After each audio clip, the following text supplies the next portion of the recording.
Hello, friends. This is Mike Williams. My colleague and friend, fellow researcher Sallie Witte, discovered something very interesting about Billy Shears, aka Paul McCartney. Something that once you see it, you cannot unsee it. And so without further ado, here's the show with Sallie. Thanks for listening.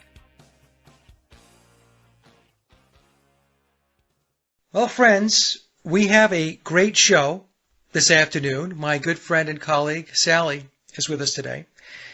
And Sallie has made what I consider to be a remarkable and groundbreaking discovery with regard to Billy, also known as Paul McCartney. And it's a discovery that once Sallie points it out, once you see it, you cannot unsee it. We just found something that is going to absolutely blow people's minds. That nobody has discovered this. I honestly think that I was meant to do this. For whatever reason, this affliction that hit me of the millions of people that are quote-unquote Paul McCartney fans, and nobody has spotted this. And maybe part of it is spells. They're so enthralled with the music that they're just not paying attention. Yeah, I think the other piece of it, Sallie, is that a lot of people just don't expect what it is that we're going to talk about. Yes.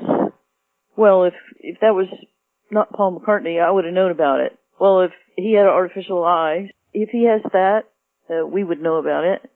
Guess what? Now you've got to find out. Yes, so what we're going to talk about, folks, is that Billy, a.k.a. Paul McCartney, has an artificial eye. And like I said, we're going to take you through some evidence, and you take a look for yourself. And before we get into that, though, Sallie sent me over a little bio. It's a story. And it's a story about Sallie and her eye and her journey and how that led her to taking a look into Billy and his artificial eye. And it also will set the table as to why Sallie feels drawn to do the research and to understand him as a person a little better. So with that, Sallie, let me take the audience through your story. And then once I finish it up, anything you want to add that is not included with what you sent me, you can tack on. As a little girl of 7, I sat in a quiet classroom, fidgeting. The other students concentrated intensely on their tests as they hovered low and close to their desks. This was my first day back in a classroom in a long time, and therefore exempt from the testing. After a traumatic surgery and extended recovery time at home, school seemed a welcome break from the constant doctor visits and prosthetic and rehab appointments. My new eye was strange. I couldn't stop touching it until the unforeseeable happened. It fell out, right upon my open book. It lay there staring at me. Quickly, I snatched it up and looked around the room. All heads were still down. I opened my hand, looked down at my eye, and to my horror, realized not one adult had taught me how to put the imposter back in. After a few fumbling attempts, I stood ever so quietly and silently and made my way to the teacher's desk. I waited for her to notice. She was grading papers and half-heartedly glanced up at me and then went back to her grading. I watched her freeze as the processing of what she had just witnessed took hold. She put both hands across her mouth and she let out a small muffle, then pointed to the door. In the hallway, down the hall, I began to cry. I made her scream. In the bathroom with tears streaming, I couldn't figure out my reflection in the mirror, the socket, and my dexterity while I was sobbing. After what seemed hours, my teacher walked in crying as well. 4 shaking hands dropped the eye time after time, leading to nervous laughter, until we managed to get it back in. We were so happy, we hugged with happy tears. I felt empowered. I had mastered a milestone in my life, the one with the removable eye. I felt as if my fellow students sensed it too. For the rest of the day, the students parted ways to let me pass. In the cafeteria, they kept their distance. It was when I got home and looked in the mirror that I understood the students' reaction. We had put my eye in upside down. I've told that story dozens of times, and it always makes people wince, then laugh. Just as in the hospital, when I made the medical staff laugh and tried to make them feel better when they worked with me. If you make a person laugh, a bond forms, and they become more empathetic and gentler with a needle. When I was 11, I was on my way to another ocularist appointment. For those who don't know, it is the occupation of making artificial eyes. It's an art associated with Freemasons, when their beliefs and traditions were persecuted. They went low and virtually out of sight, save for the eye they hung out of their businesses to alert their brethren of their presence. As my mother drove, it began to snow. It reminded me of a dream I had the night before. In the dream, I found my sweet horse dead under a pile of snow. I told my mom about the dream as we headed toward our appointment.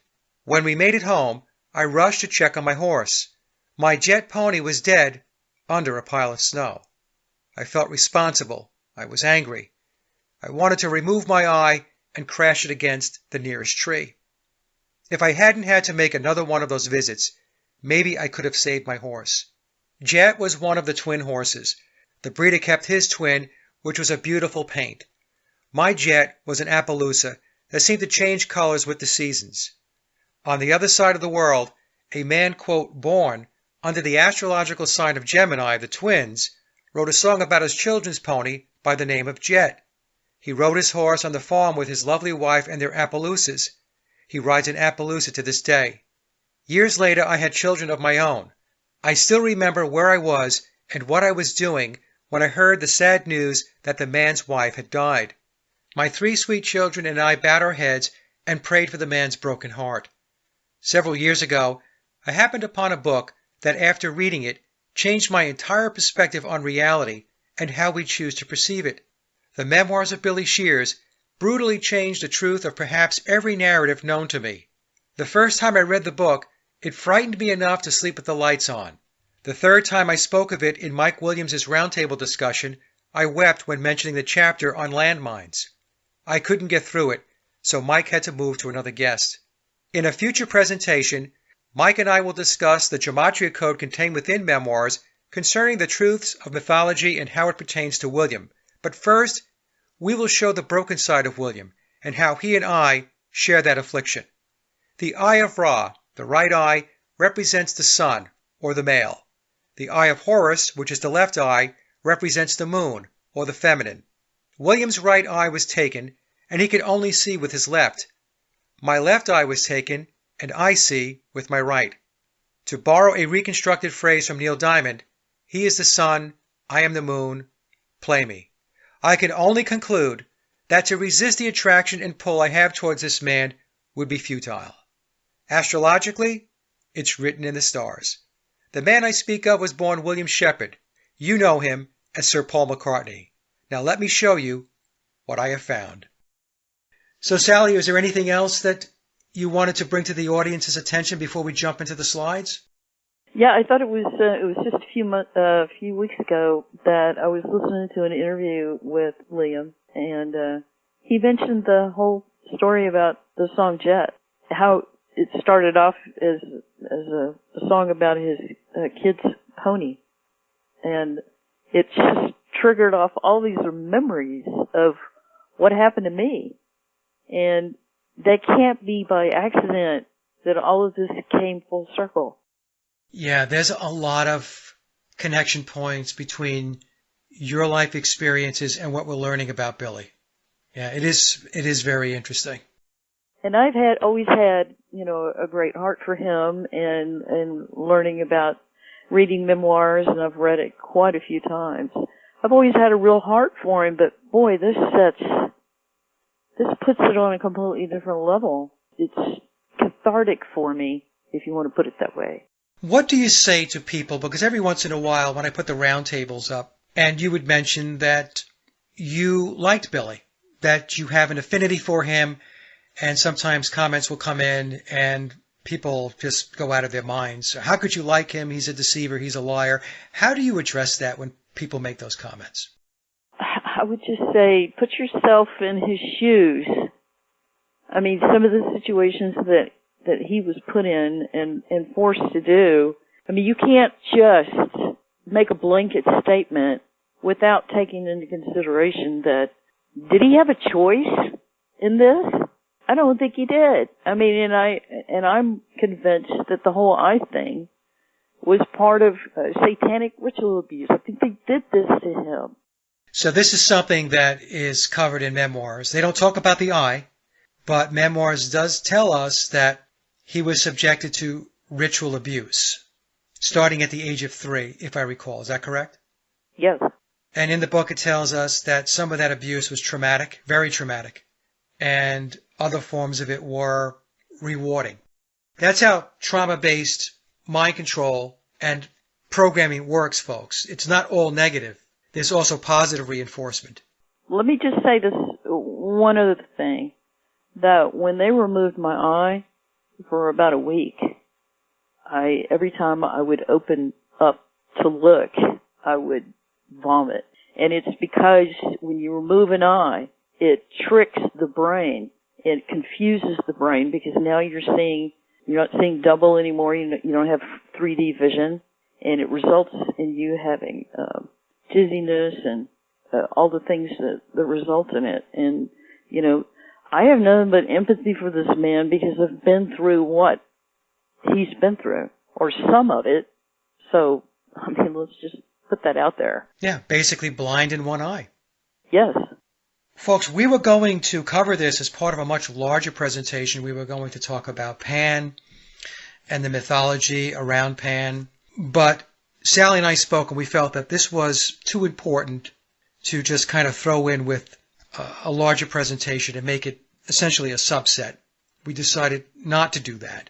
But with that, Sallie, you did do a tremendous amount of work looking into Billy and his connection into mythology, especially as it connects into Pan. And he also connects into Horus and Osiris and all that. But the Pan aspect of it is also extremely intriguing. We're not going to get into that, folks, in this presentation, but what we do want to do is show you a couple of connection points so that we can whet your appetite. Sallie, let's move to the slide where you have 2 images, one of Billy from Driving Rain and another image on the right of Pan.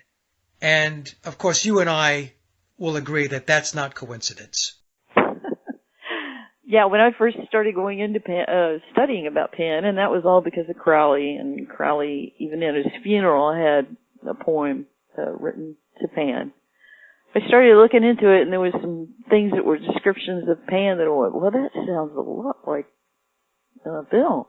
Yeah. And then I came across the picture of Pan jumping over the fence.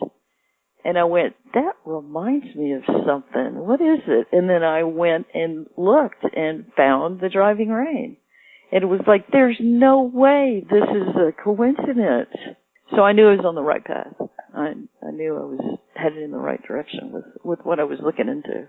Right. And we're going to get more into this. And the one thing, Sallie, I know you know this, as we go through this research, and we've been doing it for a long time now, the connection into mythology is undeniable, which tells us that the cultic elite, the controllers, the Illuminati, whatever label you want to give them, this is their belief system. This is their philosophy. This is their ideology. This is essentially their religion. That's how I kind of look at it. Absolutely. And this all goes back to when Christianity finally took hold. One of the things that Christians were always professing is that Pan is dead. In other words, they were signaling that all of the old gods are dead. And this new god, and I heard an expression a few weeks ago that said, when you kill off the old gods, then the new religion considers the old gods devils. And so you take that into consideration is that when Christianity took hold, one of the things that they did was kill anybody. They tortured them. They killed them. Anybody that wasn't going to embrace their new god, they would torture them and kill them. I mean, and they turned the old gods into devils. Yeah, and they built their houses of worship, well, the Roman Church did, on top of the old pagan religious sites. And that was a way of showing conquest, Yes. that they prevailed. So out with the old, in with the new. And so in 1962, in Memoirs, the pagan religion shot back and declared war on Christianity. And those of us who are just sitting there watching this war take place, 99% of the people, it goes right over their heads. They're not understanding that so many corporations, they have the names of old gods. Those of us are just kind of sitting back watching this take place. That's exactly what's going on. I heard you talking the other day about the war that's going on in the heavens. Right. There is stuff going on, and most of the people are just not paying attention.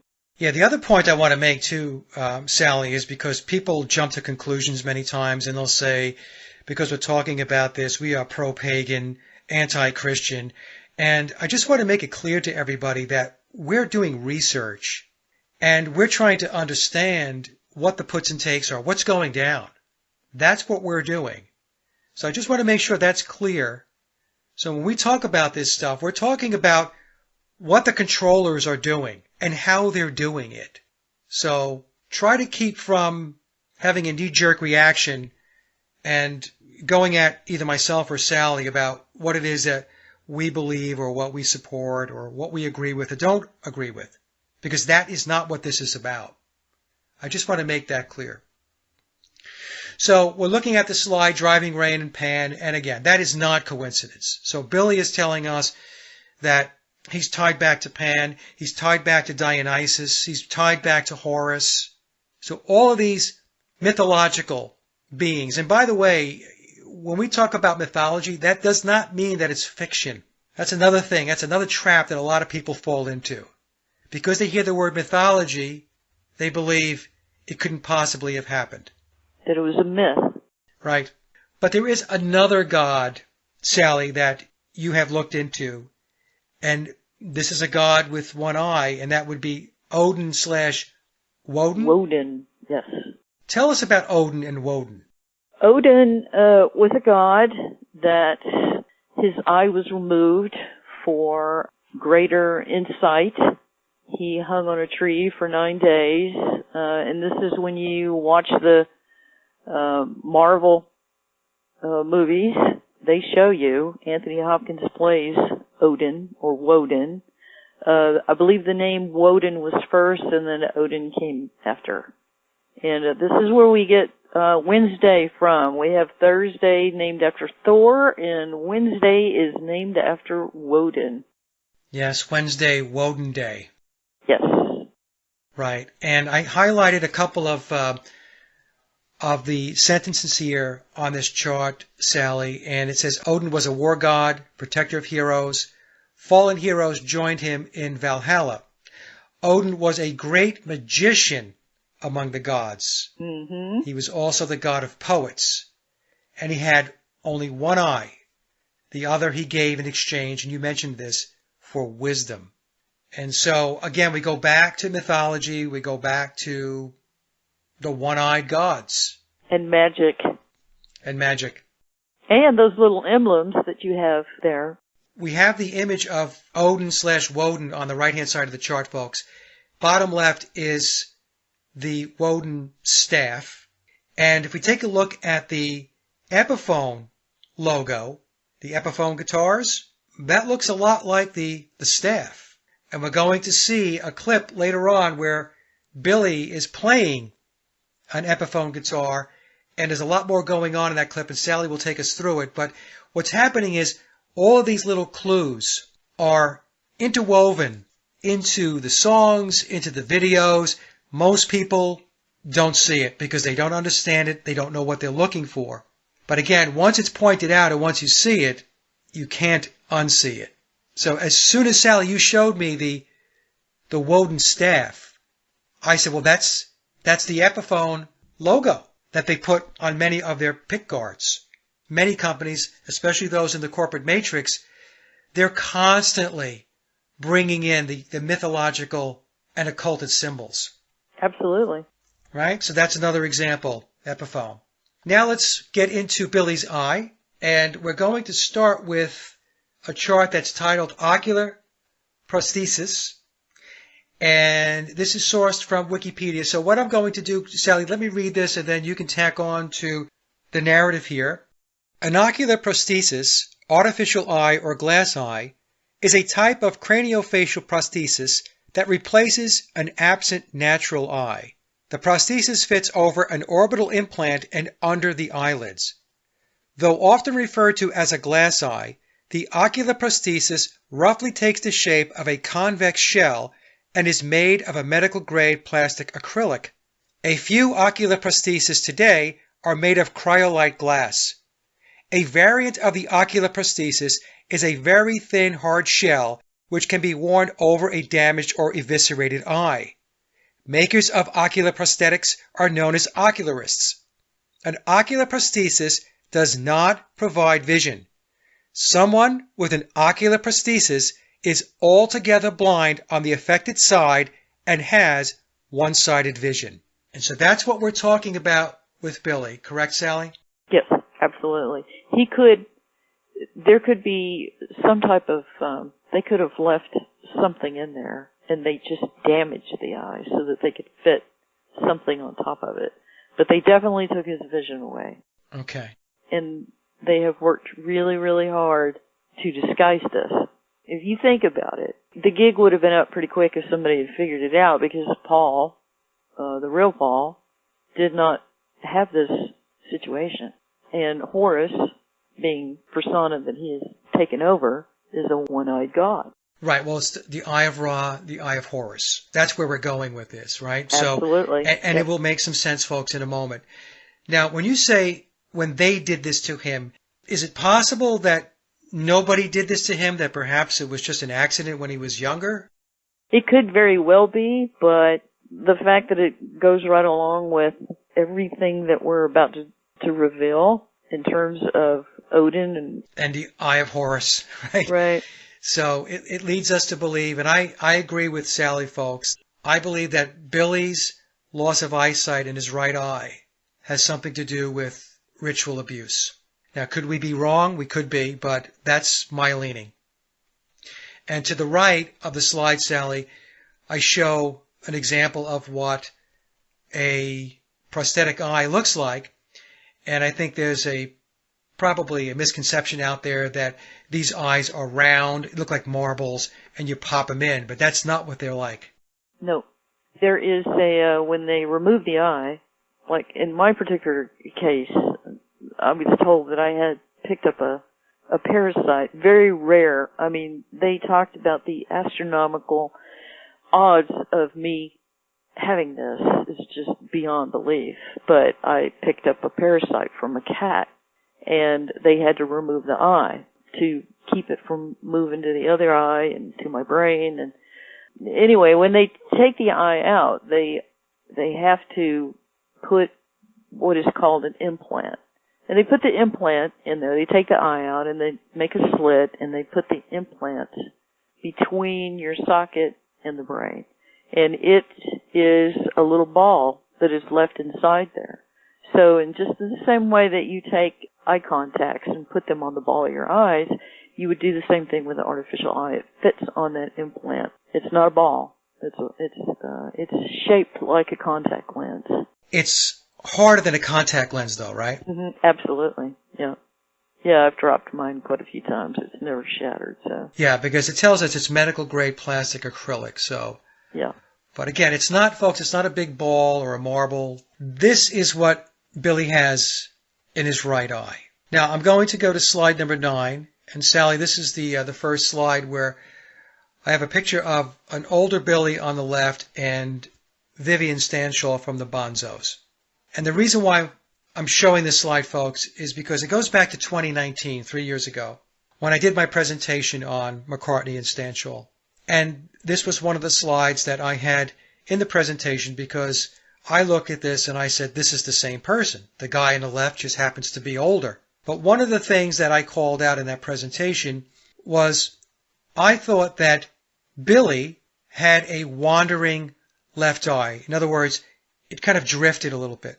And so if we look at this image, you can see in both images, Billy on the left and Stanshaw on the right, If we take a look at the left eye, which is the eye that would be on your right as you're looking at the computer monitor, we can see it drifts.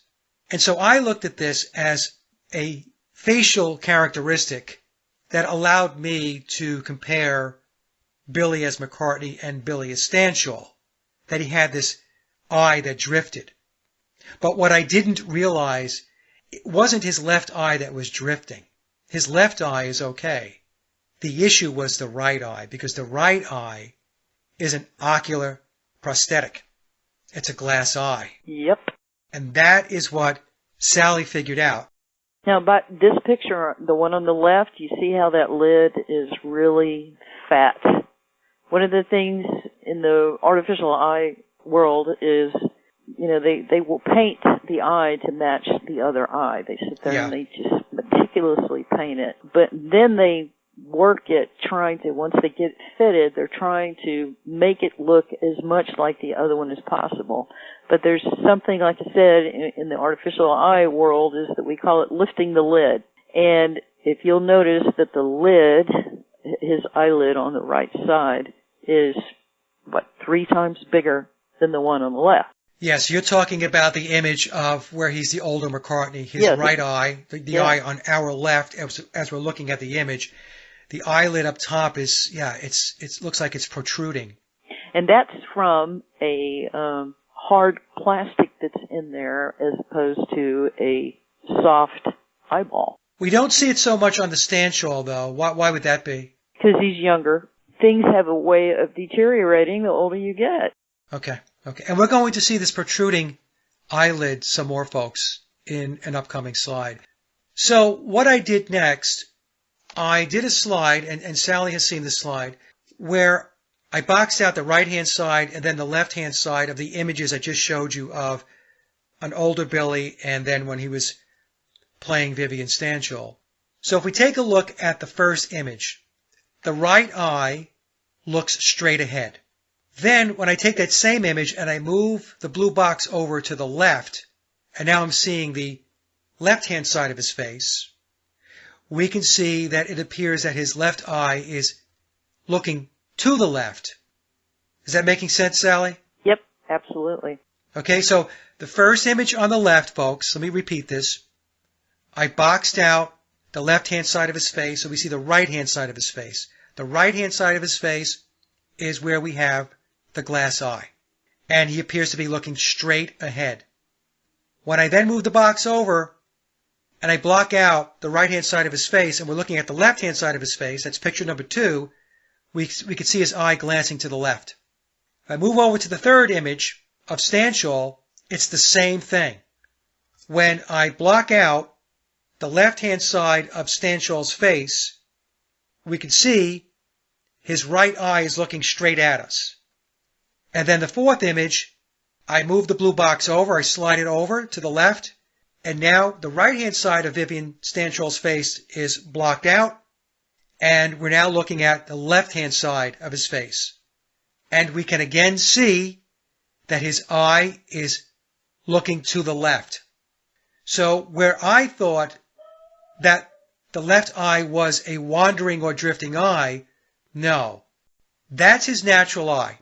He sees with his left eye. It's the right eye that is the prosthetic. And when we get to the video, it'll become very, very apparent. Right. And so this also, folks, becomes evidence that Billy did play Vivian Stanshall of the Bonzos. Because you would have to ask yourself, what are the odds that this would happen? And I would say that those odds are extremely low, that something like this would be a coincidence. All right, so if you want to pause the video at this point, please do so if you want to take a closer look. Now, if I move to slide number 12, I did the same thing with an image that Sallie sent over to me, and she took a screen capture from Billy when he was performing at the Ed Sullivan Theater in 1992, so 30 years ago. So if we look at the far left image, we can see his eyes are wide open, and at first glance, you don't think much about it. You're just looking at it, and it just looks like he's looking to the left. But when I divide up the face, blocked out in image number 2, Billy's left side of his face, which is on our right, and take a look at how his eye is looking again, almost straight ahead. And that is his glass eye. If I then take the same image on the far right and I block off the right-hand side of his face and we're only looking at the left-hand side of his face, that's his natural eye. That's the eye he sees with. See how far to the left it's looking? So compare image 2, where the left-hand side of his face is blocked off, with image number 3, where the right-hand side of his face is blocked off, and take a look at the eyes. It's the same thing that we had in the previous image with an older Billy and Stanshall. The right eye, the eye he's blind in, is looking straight ahead, while his good eye is looking off to the left. Now let me take a look at this image here. Now Sally, you sent this one, and the title of the chart is "The Right Eyelid Protrudes." So take us through this again, because you explained this where the artificial eye tends to make the eyelid pop out or protrude. Yep. So again, explain why that happens. Because the real eye, everything just works in there perfect, and the lid, and it's soft, so you have the lid that folds over it and closes and all that kind of stuff. When you have and artificial eyes are very, very hard. It just can't fit in there. You just can't get it completely perfect. And that was like I said, my first clue, because I most of the time just watched interviews with him and I made eye contact and my good eye looked into his good eye. But when I looked over to the other side, I went, man, that reminds me of me. And it was just a matter of time where I picked up, that's, wow, am I seeing this? I can't believe, so it was, anyway, the lid is, it's going over hard plastic. And he does a really good job with blinking. That's another thing that they really have to tweak when they're trying to get your artificial eye to look like the real one, is whether or not there's a balancing act between having it big enough to move around in there, but not too big that your eye can't close all the way. How does the eye move, Sally? Let me ask that question. So he's got this artificial eye. So how does it move left and right? That implant that I talked about, yeah, it's permanently in your body. When they remove the eye, and in his case, it may be completely different. It may be that thing that we talked about, that they damaged the eye so bad in whatever ritual abuse that they did to him, that this fits over the top of it to make it look real. If they purposely did it to him, it could be, like I said, one of two things, and the previous description talked about that, is that it could be that they damaged the eye, and so this fits on top of the eye, and so the eye still moves around, but it still will drift. There are problems that you can have, because it's sitting right on top of this ball inside there. You can get air pockets in it, and we're going to go to the video in a little bit, where his eye is just roaming all over the place, and then he reaches up, and he's trying to be very cool about it, but he reaches up and he rubs his eye, and all of a sudden the eye stops drifting. You can get air pockets in there, and it starts just shifting all over the place. So is the artificial eye, how is it attached to the implant? Is it attached? So when they first removed my eye, they took the eye out, and then, like I said, they made a slit, and they put a ball inside between the socket and the brain, and then they sewed it up. And that's called an implant, and it moves around inside that socket, and it stays there permanently. And then they use the artificial eye, and it fits on that implant that moves around just like the other one. It fits on there just like a eye contact. So it's connected in a way that the implant will move right or left based Yes. upon... Okay. Yeah. Yeah, and just like I said, there's some stuff that you can zoom in on his eye, and he very easily could have just an extremely damaged eye. Yeah. And they've put this on top of the damaged eye. Right. To make it look real. But the important thing, if you think about the abuse, the important thing is to remove the vision from that eye. And we'll talk about that in a minute with the quote from Matthew. Yes. So let's move to the next slide because this is very interesting. So we're going to talk about some subliminal clues. And the first one is, if we look at the Let It Be album and we look at Billy, we can see that his right eye, which is on our left, is shadowed out. So this is the one eye symbolism that we see all the time. We see it on the With the Beatles and Meet the Beatles album as an example, where the faces are shadowed out. But in this case, we've got Billy's right side shadowed out, and that's the eye that he cannot see out of. The other thing I noted once you pointed out the Let It Be album and the shadow effect on Billy's face on the right-hand side is the other Beatles are looking to the right. Yeah. Yeah, so one-eyed symbolism, the eye of Ra, eye of Horus. I don't think it's any coincidence that his right eye he cannot see out of, he's blind in his right eye, and the other Beatles are looking to the right. Yep. Okay, just an observation on my part. Now, if we move to the next slide, some more subliminal clues. You sent this one over to me where we have Linda looking very intently at Billy. And what did you make of this image? Talking to and my children do this all the time, is that they focus on the eye that can see. They don't make direct eye contact with one eye to another. You will see them looking at my right eye all the time, because that's the one that's seeing them. And this is what she is doing. You look at that picture, that is what she is doing. She is communicating with the left eye that sees. Okay, and what I would like to do is to ask our listeners to get an idea of what this is like. Take your right eye and close it, and then only see with your left eye. And try to look to the right. So if somebody is on the right-hand side of you and they're speaking to you, you can't see them. Your nose gets in the way. Yep. It's fenced off. So what Sallie is saying is Linda is speaking to him and ensuring that he can see her because he can only see with his left eye. Yep. And then a very, very strange image to the right. And I've had this on my hard drive for the longest time. And I kept it because I was thinking in terms of one-eyed symbolism, which, of course, it does play into that. But those are ocular prosthetics, are they not, Sallie? That's what those are. That's what he's doing. That is a predictive program, if you want to put it that way. Because that's Paul, right? Well, that's a good question, isn't it? That's a good question. Okay, whoever that guy is, he's showing you predictive programming. Yeah, he's a person that looks like Paul. Yeah. In fact, I think his hair is parted on the wrong side. Yeah, yeah. But in any case, this person that looks like Paul McCartney is holding up two glass eyes. Again, what are the chances? What's the probability of that? Another clue for us all. All right, the next slide, slide number 16, some more clues. So here we have a wax of Paul McCartney, and there's the one-eyed symbolism again.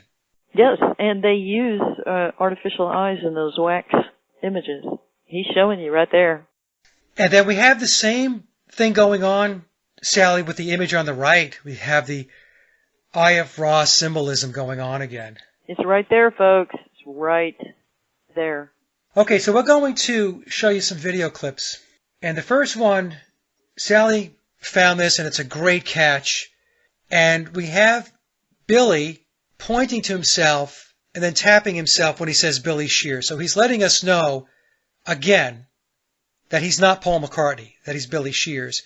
And he points to the audience. Now, not only is he pointing to the audience, but I will argue that he's making the Grand Pontiff pose. And in Freemasonry, pontiff doesn't mean pope. It means bridge builder.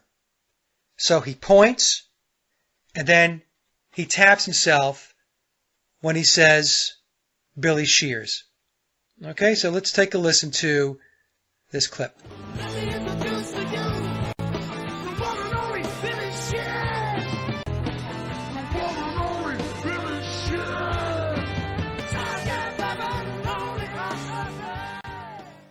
Okay, so that was very interesting, Sally. It was a great catch. You sent that clip over to me.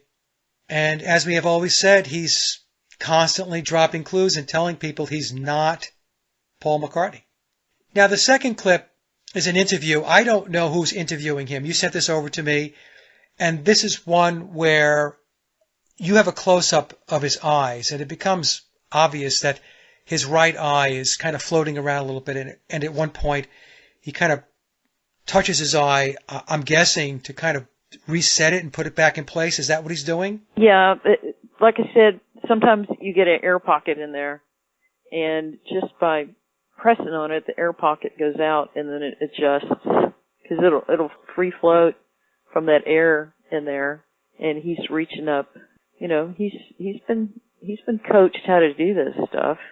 All right, so let me play that clip now. In fact, what I'm going to do, folks, is turn the volume down on this clip because the volume doesn't really matter. What we want to do is to focus on his eyes and focus on his right eye. And so, Sally, I'm going to start right now at 1, 2, and 3.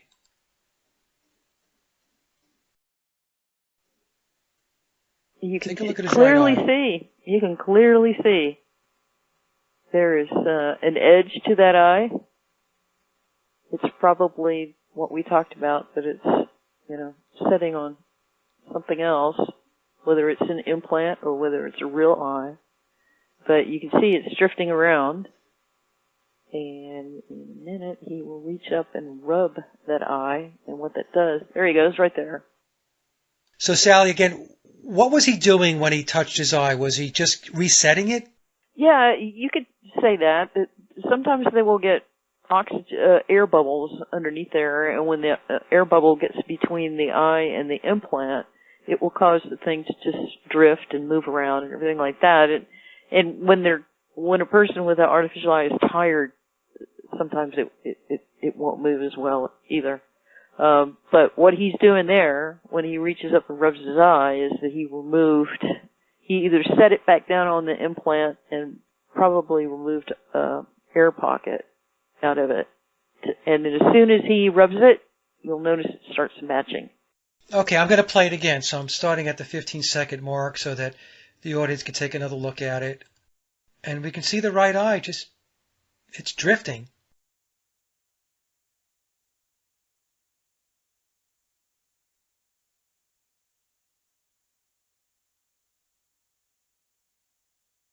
Yep.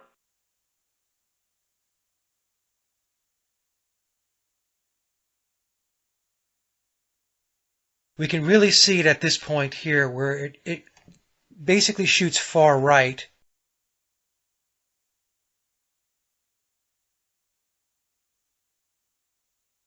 And then he touches it. Yep.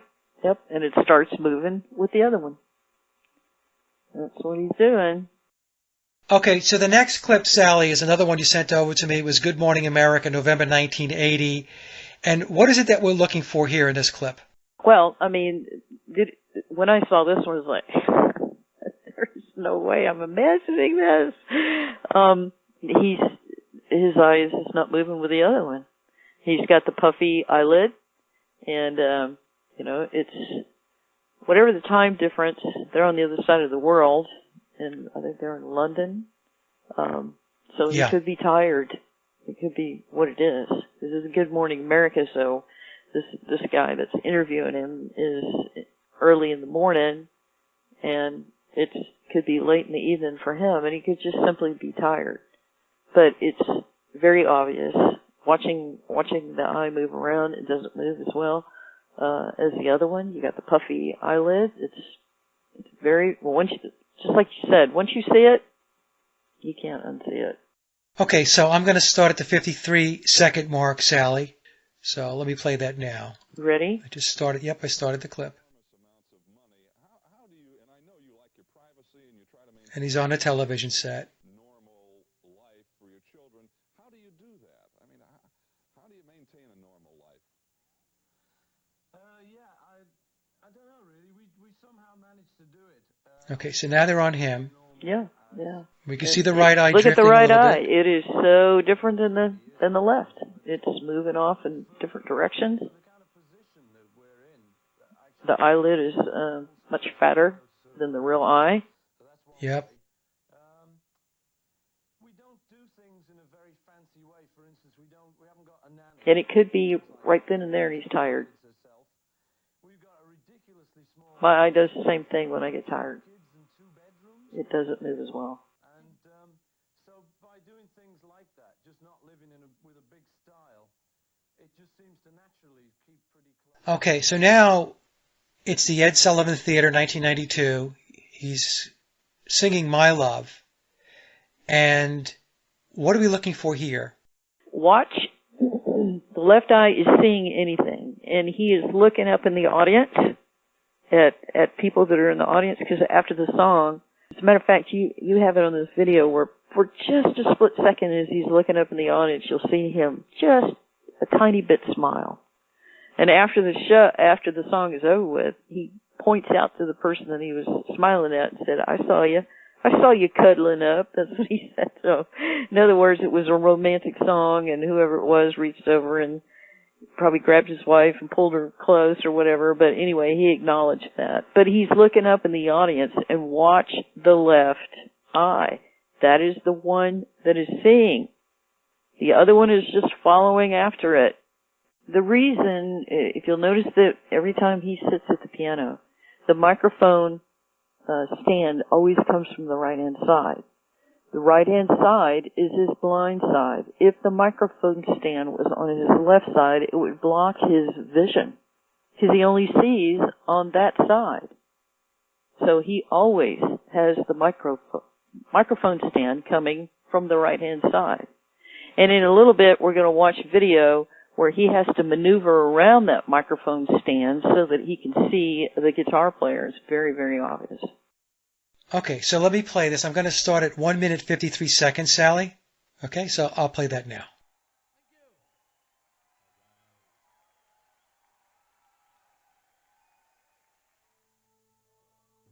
Okay, so he's at the piano now. And like you said, the microphone is positioned near his right eye, or his right side of his face. The blind side of him. Yep. Now, watch the left eye. Watch how he turns his head to be able to see with his left eye. When he goes, whoa, whoa, whoa, whoa, he always lines his left eye up with the microphone.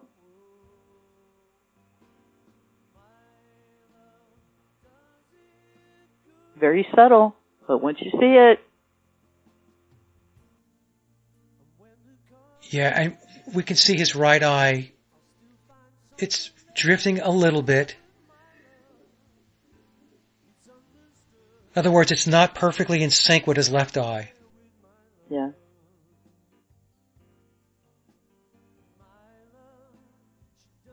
But if you watch it a few times, you'll see that left eye is what is seeing. That left eye is where he's maneuvering it around to be able to see whatever he's looking at. The right eye just follows after it. I just stopped it now at 3 minutes 17 seconds. And here's another example where the left eye, his good eye, is looking all the way to the left. And the right eye is not quite there. Yeah. I started it again.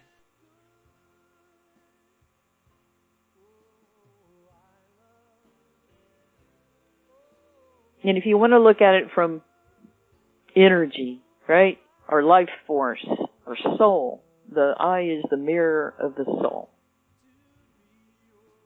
All the energy is coming out of that left side, not the right.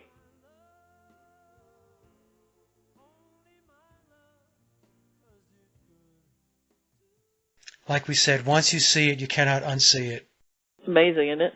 Okay, it is amazing. So the next clip now is My Valentine, featuring Natalie Portman and Johnny Depp. And what did you want to say about this? Other than the fact, I noticed right off the bat, we have the one-eyed symbolism, the shadowing effect taking place. Is there anything else that we should know about this? I think that they're trying to tell you right there in that video. The light is on the left side. What he's seeing is on the left side. I think that because he did it with both of them, and it's his song. So that's just a very subtle clue. They are showing the left eye. They're illuminating the left eye. My Valentine is based upon Remus and Romulus. Goes all the way back to that. And these are gods. And Remus and Romulus were raised by a she-wolf. And this is where Romulus defeated Remus, killed him, and then he founded Rome. And Rome is where we get the Lupercalia, and that's where we get the tradition of Valentine from. Now, the name of the album was called Kisses on the Bottom. And there's a very famous picture of the she-wolf that nursed Remus and Romulus. And the she-wolf is licking them on the bottom to clean them. And I think this is where we get the name Kisses on the Bottom. Okay. This goes all the way back to Greek mythology, folks. Well, I'm going to play the clip now, so I'm going to start at 3 minutes, 53 seconds. Let's call it 3 minutes, 54 seconds, Sally. Okay, so let me play that now. And again, folks, I'm not going to play the music. That's not what this is about. And we can see the shadowing effect on Natalie Portman. And she actually points to her right eye. Yeah, yeah.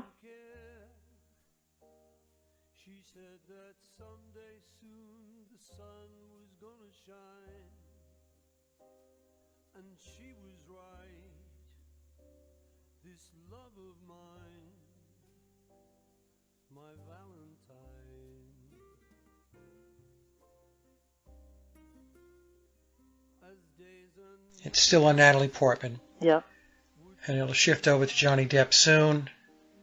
And again, folks, notice the shadowing effect on the right eye. This is the same thing we have on the Let It Be album with Billy on the top right of the album cover. Yep. You know, if we were just watching this without everything else that we have found out, then we would just go, well, this is, you know, they're occult shadowing. Yeah. But what we know about William's situation is this is what they're doing. And also, both of them did the Osiris Risen. Yes, they did. Okay, let me just stop it there. So there's a lot going on in that video, as there is with most music videos, but especially videos that Billy puts out. Now, the next one, Sally, is the making of Queenie. And again, we want to take a look at Billy himself. So I'm not going to play any sound, just look at his eyes. There's also a part of the video that I'm going to show you where we see two twins. It's very quick, and I will show it to you, and then I will slow it down.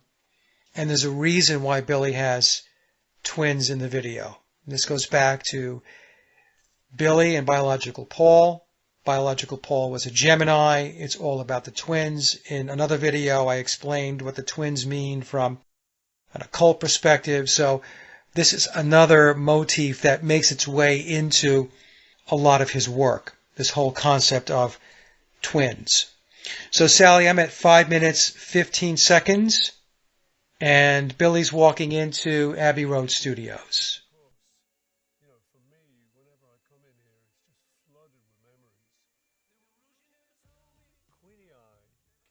Yeah, watch the left eye. When he makes contact with eye contact with the cameraman.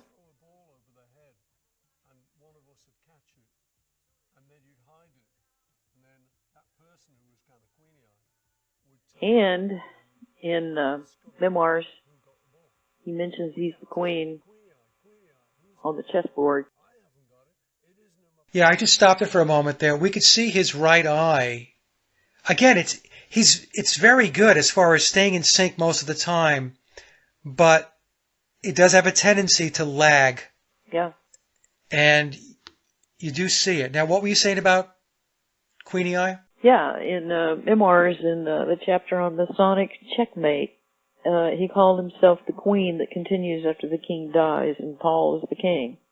And he can move all over the chessboard. Remember the chapter on the Sonic? But he calls himself the queen. Yeah. And this is Queenie Eye, not Queenie Eyes, Queenie Eye. One eye. Yep. Every one of these things are clues. He's actually pretty brilliant.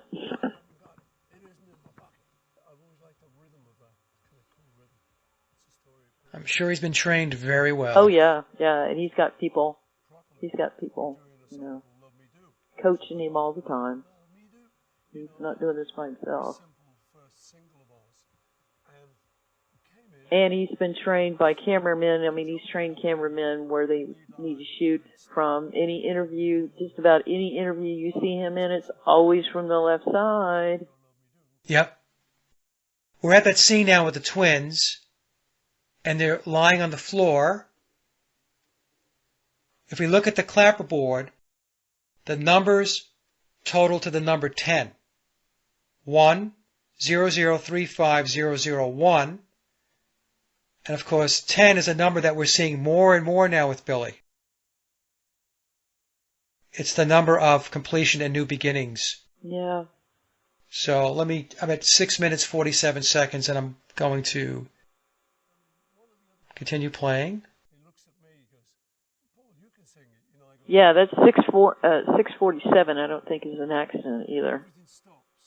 Because 6 flipped over is 9, and 4 plus 7 is 11. Yeah, so that's either 611 or 911. Yep. Right, and 611, 6 times 11 is 66. And you know how all that works. Now, the next one is the New World Tour from Mexico 1993, and it's Let It Be. And I think this is the one where he looks over to the guitar player, and you can see that he's looking over and he's making his line of sight with his left eye. Oh, yeah. Right? Is that what this is about? Yep. Watch him Okay. navigate that left eye around the microphone stand, trying to be able to see what the guitar player's doing. So again, folks, what we're looking at here is Billy looking with his left eye to catch his guitar player playing. It looks natural, but just knowing what we know, take a look at how he's positioning his head. Right. He navigates around that microphone stand. And then he also takes his hand again and he rubs his right eye. So I'm going to assume, Sally, that was like the clip we saw before where he was trying to maybe get an air pocket out or reposition his eye. Right. And you can very easily see it adjust. You can see it slide over and move into where it's supposed to go after he rubs it. It's very subtle, happens really quick, but watch the eye right after he rubs it. You will see it shift over into place. Okay, so let's take a look at that now. So I'm at 7:09, 7 minutes, 9 seconds, and I'll just play through. At 3, 2, and 1, play. Watch the eye. Yep.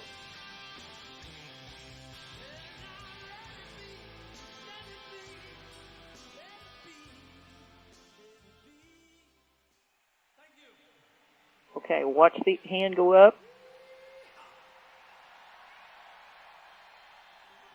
Now watch him rub his right eye and watch the eye shift. Yep. Catch it? Yep. Okay, so the next clip is a quick one. It's Spies Like Us from 1985, and in this clip, he covers his left eye. It's a real quick clip, and somebody might say, oh, what's the big deal? He just covered his left eye with his hand. But knowing what we know now, he sees with his left eye, his right eye, he's blind in his right eye. It starts to make some sense. So I'm at 7 minutes, 40 seconds, Sally. I'm right at 7:40, yeah. Okay, so 3, 2, 1, and play. Okay. All this stuff that's going on with Spies Like Us and the stupid thing that Chevy Chase does. And then he covers his eye. Now, what he's doing when you see something that you think is ridiculous or you're scared, you would cover both eyes so that you can't see it. He covers the one eye that can see. This is another clue. Okay, so now we have a tug-of-war clip. It's a very short clip. And what we're looking for here is the moon and Woden symbolism. Now, the moon is important, folks, because the left eye represents the moon. Mm-hmm. Yep.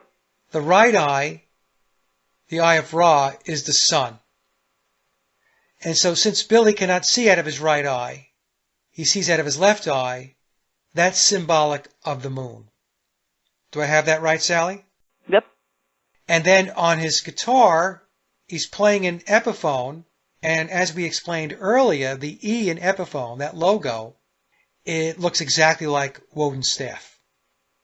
So we've got two things going on there. So we have Woden or Odin, who was a one-eyed god, who gave up one of his eyes in order to have infinite wisdom.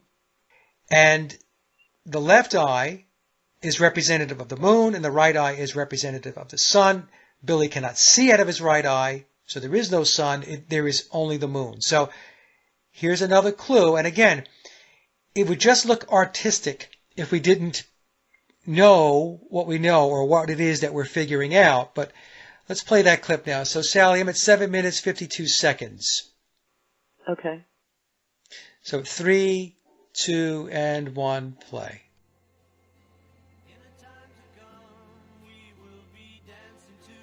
And there's the moon, and there's the Woden sign on his guitar.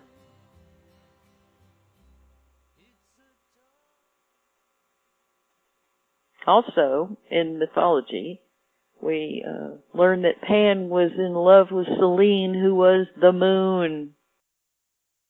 Yes, yes, yes.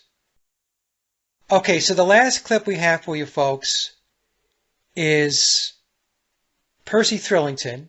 This is an album that Billy did. It was an alias that he used.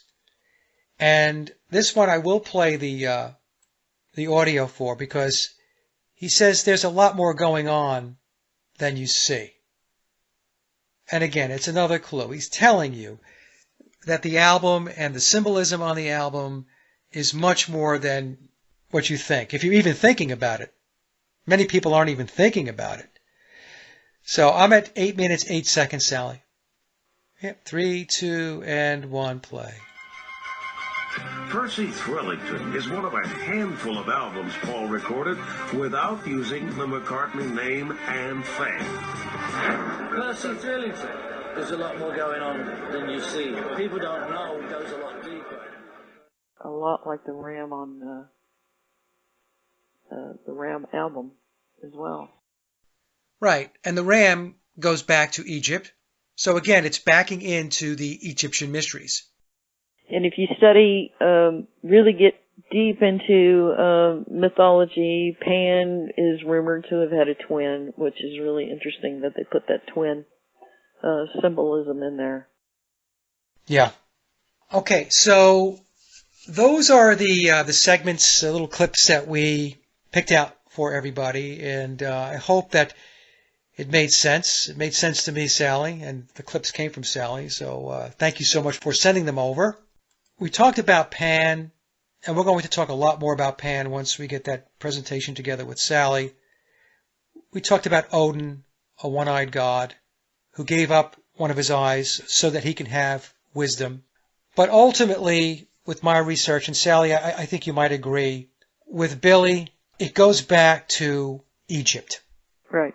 With Crowley, it goes back to Egypt. So what I'm going to do now is go to a clip that I had in a presentation that I did on Stanshall. And in this clip, this is not Billy playing Vivian Stanshall. This is Victor. Now, as I've mentioned, Victor is an actor and a musician that Billy put on his payroll so that Billy's McCartney and Stanshall character could coexist. In other words, so that he wouldn't run into the Batman and Bruce Wayne predicament, where they were never in the same room at the same time. So this is Victor playing Stanshall, but I want you to pay attention, and I have the captions, to what he says at the end of this clip. So let me play that now. Do you like riddles?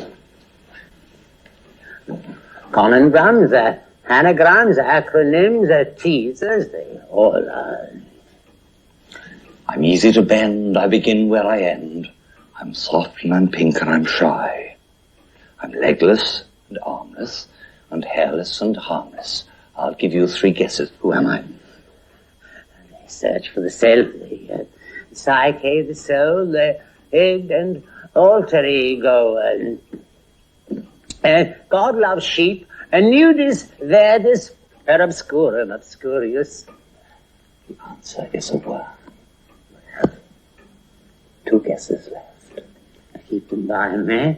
There are some things I like things. Horace. He donated his head to the family. Horace.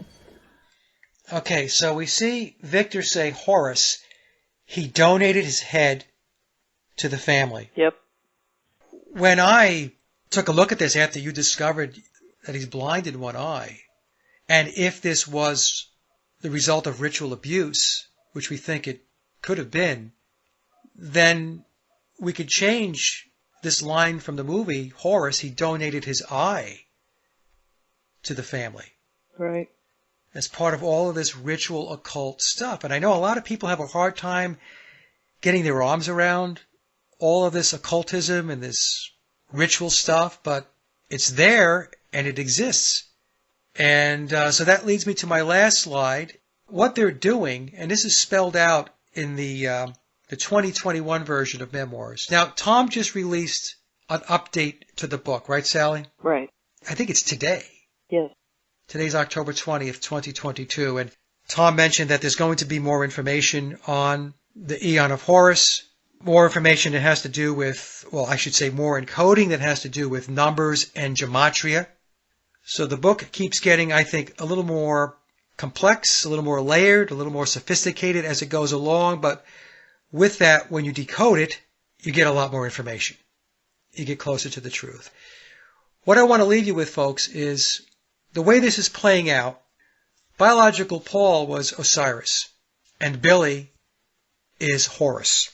And when we put Paul and Billy together, it's the Osiris-Horus ritual. And that is a big piece of what the controllers believe is going to lead to Crowley's Eon of Horus. And I know for a lot of you, you're probably scratching your head right now thinking this just sounds crazy. Well, but the thing we have to understand about the controllers is they are deeply, deeply embedded in the Egyptian mysteries. They are deeply embedded in occultism. And Sally, I'm going to give my opinion, and you tell me if you agree or if you don't agree. But I believe what's going on is they are imposing their spiritual belief system, their ideology on the world. And I look at them as Egyptian mystery fundamentalists, religious zealots in a way. And they're playing out events in the world, not just the Beatles and not just with biological Paul McCartney and Billy, but in all of these psychological operations that we see taking place, all these false flags and so on. They're all embedded with symbolism. They're all embedded with numbers. What are your thoughts? No, you're absolutely right. Absolutely. They're all connected.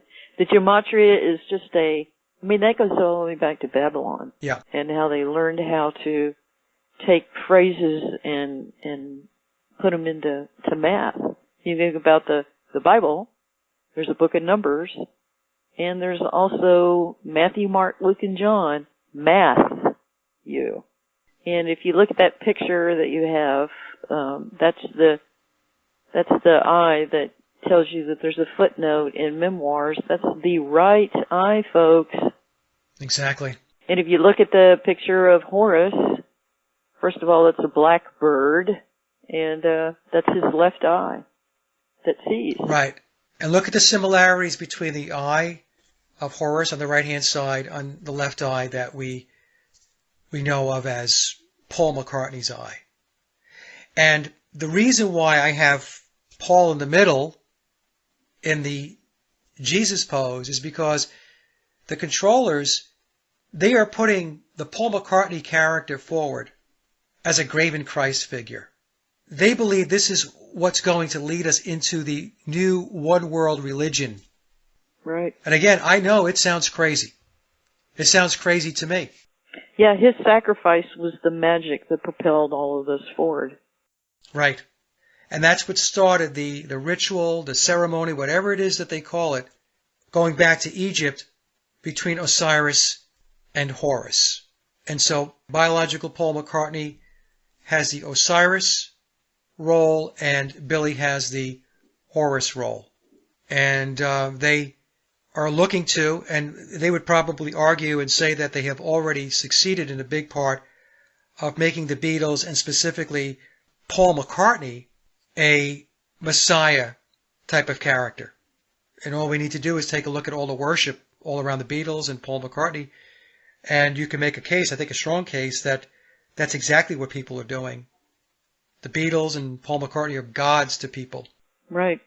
And the Paulism that he mentions in Memoirs, it's based upon Paul. Exactly. It's a Luciferian sect. It's based in the tenets of Thelema. I explained in one show, Sally, that when people say that Luciferianism doesn't have a holy text, or it doesn't have a scriptures, if you will, well, it does actually.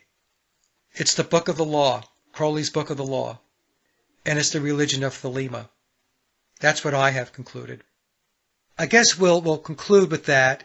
I know, folks, it's a little hard to get your head wrapped around, but we will do more work in upcoming presentations to try to make as much sense of it as we possibly can. There's a lot of very, very deep occulted stuff going on, very deep, with the controllers and what's taking place in the world.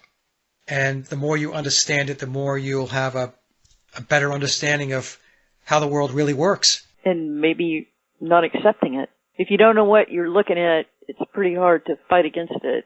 That's right. If you don't know their signs and symbols, because that's how they communicate. What's the old saying, right? Signs and symbols rule the world, not words or laws. So many people look at words and laws, but they have no knowledge at all. They're ignorant to the signs and symbols, and that puts you at an immediate disadvantage, a very, very significant disadvantage if you don't start to understand some of this stuff. There's one other thing, though. You also sent Matthew 6:22 over. The light of the body is the eye. If therefore thine eye be single, thy whole body shall be full of light. And that's from the King James Version. Very interesting. The light of the body is the eye. And if the eye is single, one eye, the whole body shall be full of light. You know, growing up, my siblings would always say, "How did you see that?" I'd go, "I don't see double." And they would just laugh. But sometimes you're more aware with one eye. I can't even explain it, but I caught it and nobody else did. You know, as the kid's expression is, takes one to know one, I guess. But I knew what I was looking at, and there is some kind of energy between that man and me. I don't even understand it. Is there one more thing that I can say? Yeah. Okay, you gave me several days option of when to do the show, and I specifically picked this day because it's my birthday. I wanted to give a gift to William. We're trying to tell a story, and we're trying to give him his name back before he dies. And that's what I wanted to leave it as. All right, Sally. So again, I want to thank you so much for all the work you've done, and we'll get this out there, and I think it's going to be a shock to so many people. Now these other stories from the Contemporary News Desk. Well, the Beatles are still a quartet. Rumors for the past few days that Paul McCartney was dead came to a head yesterday. The problem became so bad that McCartney had to release a statement showing he was alive and well. McCartney said, "If I were dead, I'd be the last to know." Hey everybody, it's Mike, and Sally is with us, and we're going to take a look back to October of 2022 when Sally first presented her discovery that Billy is blind in his right eye, and he has an artificial eye. And I asked Sally to come back and just to talk about it a little bit after about a year, and then we're going to talk a bit about Pan, and then we'll discuss Frankenstein. Frankenstein ties into the conspiracy as well. So, Sally, welcome back. Thank you. I hope everybody has recovered the last time I was here. I mean, that was a lot for people to take in, but I mean, once you've seen it, like we talked about, you know. Well, we knew it was going to be a tough pill for some people to swallow because it's something that, Billy's been in the picture for almost 60 years now, and nobody else picked up on it. Well, you were close. You were really, really close with the drifting eye thing. And I think you would have caught it, to be perfectly honest with you, if you understood artificial eyes and how they work. Yeah, no, thank you for that. Going back to 2019, when I did this Stanshall presentation, I noticed the wandering eye that Billy has, or at least I thought it was a wandering eye, an eye that drifted a little bit. And that's how I was able to tie him back to the Stanshall character. But like you said, Sallie, I just didn't have the knowledge with regard to artificial eyes to make that determination. So it took somebody with one to know what they were looking at. Right. And it took me, 60 years to figure it out. I've had artificial eyes since I was like 6. That's when my eye was removed, and I was too busy making eye contact when I watched interviews with him. I was like my good eye with his good eye. It was only when I looked over the other side that I went, wait a minute, what's going on over there?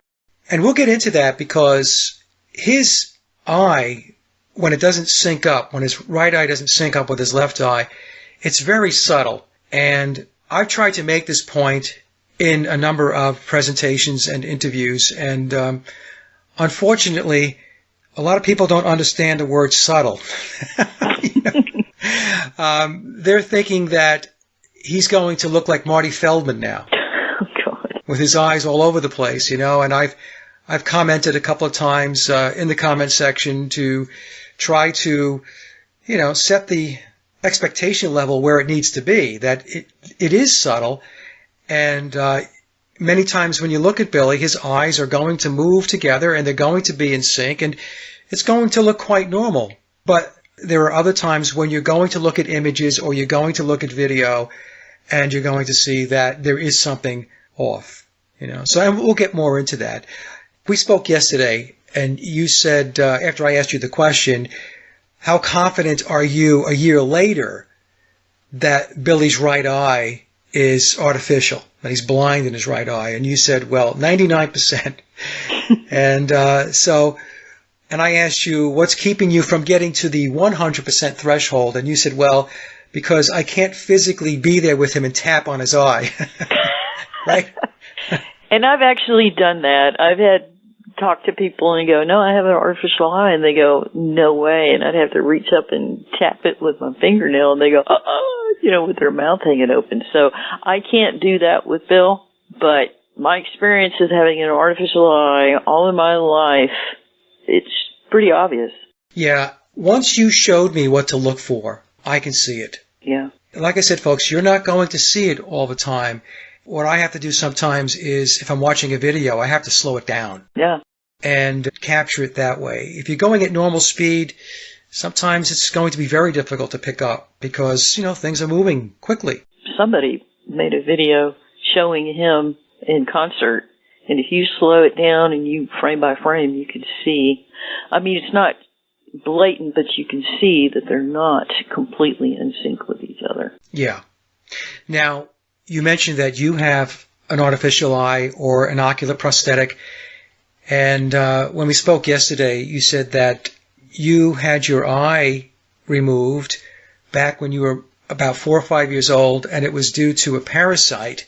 I got diagnosed with that right around the time they took it out when I was 6. Okay. Apparently what happened, and, I remember, bits and pieces of it, and my parents have kind of filled me in and stuff like that. It was a really long time ago. But I think what started this whole thing, and I told you this story yesterday, is that I was born with these really long eyelashes, crazy wild eyelashes, and people used to stop my family and talk about those eyelashes and stuff, and people would say things like, a lot of men are going to kill themselves over you, and you're going to break a lot of hearts, and it went on and went on and went on, and I got really tired of it because then my parents started calling me cow eyes. Because of the long lashes? Yeah, because of my long lashes. And out of anger of just constantly being given a hard time about my long eyelashes, I went into the bathroom. I can't believe I did this, but I went into the bathroom and cut my eyelashes off. And eyelashes protect from things getting in the eyes. Yeah. So that could have been what led to the parasite getting in my eye. But I used to take my nap out in the front yard, and this really did happen. The neighbors' pets would come and take their nap with me, and there was this one cat that used to lay across my neck. We didn't even own a cat at the time. And anyway, I think I got it from him. I guess that was around 4. Sometime after that, I started complaining to my mom that my eye hurt. And, she had 5 kids, all born within a year of each other, less than a year of each other. So I knew she had her hands full, but she would look in my eye and not see anything. Anyway, this went on for quite a while, and I developed where I started sleepwalking at night. But one day I was outside, and my mom came to check on me, and the sunlight was reflecting my left eye like an animal when the headlights hit it at night. Yeah. And my mom saw that and realized there's something wrong with my daughter.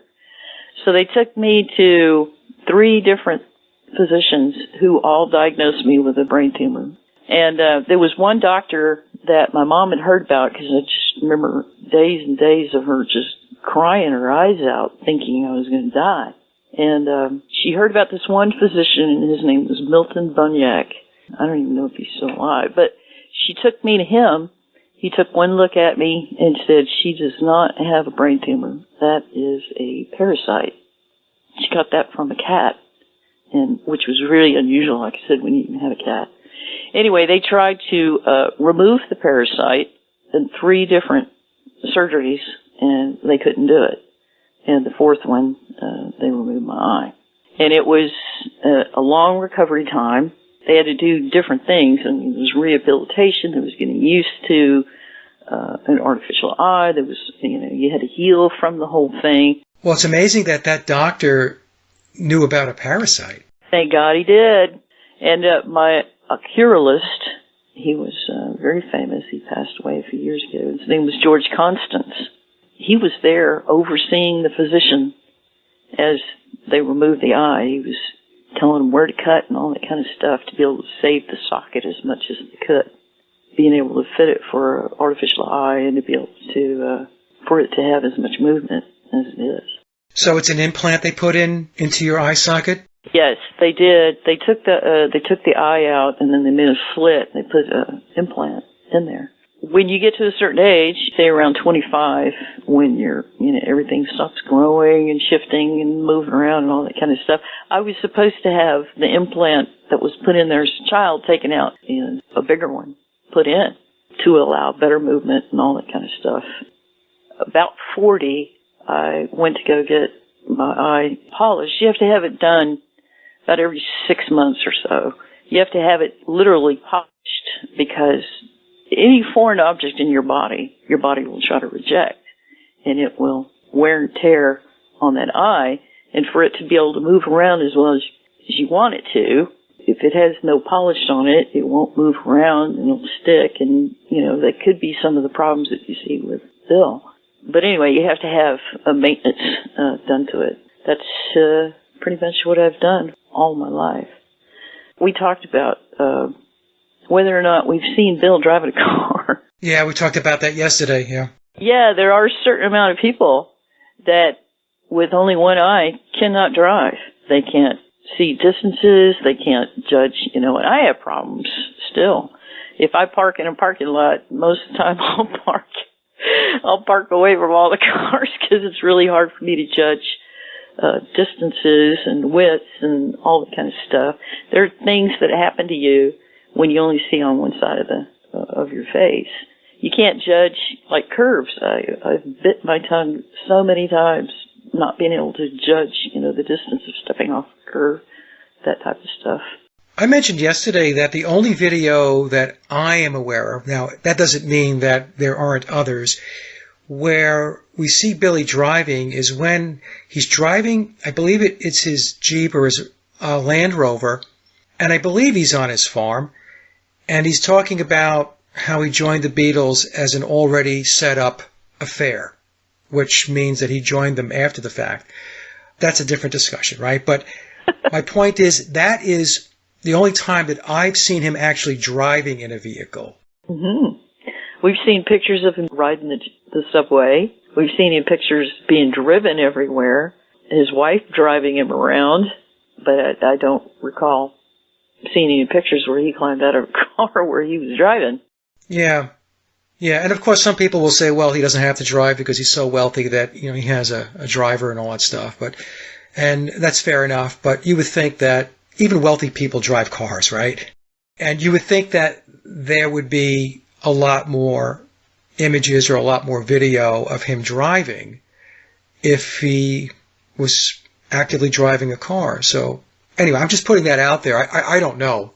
Yeah, that'd be nice if people could send, if they found some stuff, that we could send it. But I was just thinking about that the other day. I went, wait a minute, I've never seen him. And some people with one eye can drive fine, and I drive fine. But again, like I said, there's places I park and things that I can't judge and all that kind of stuff.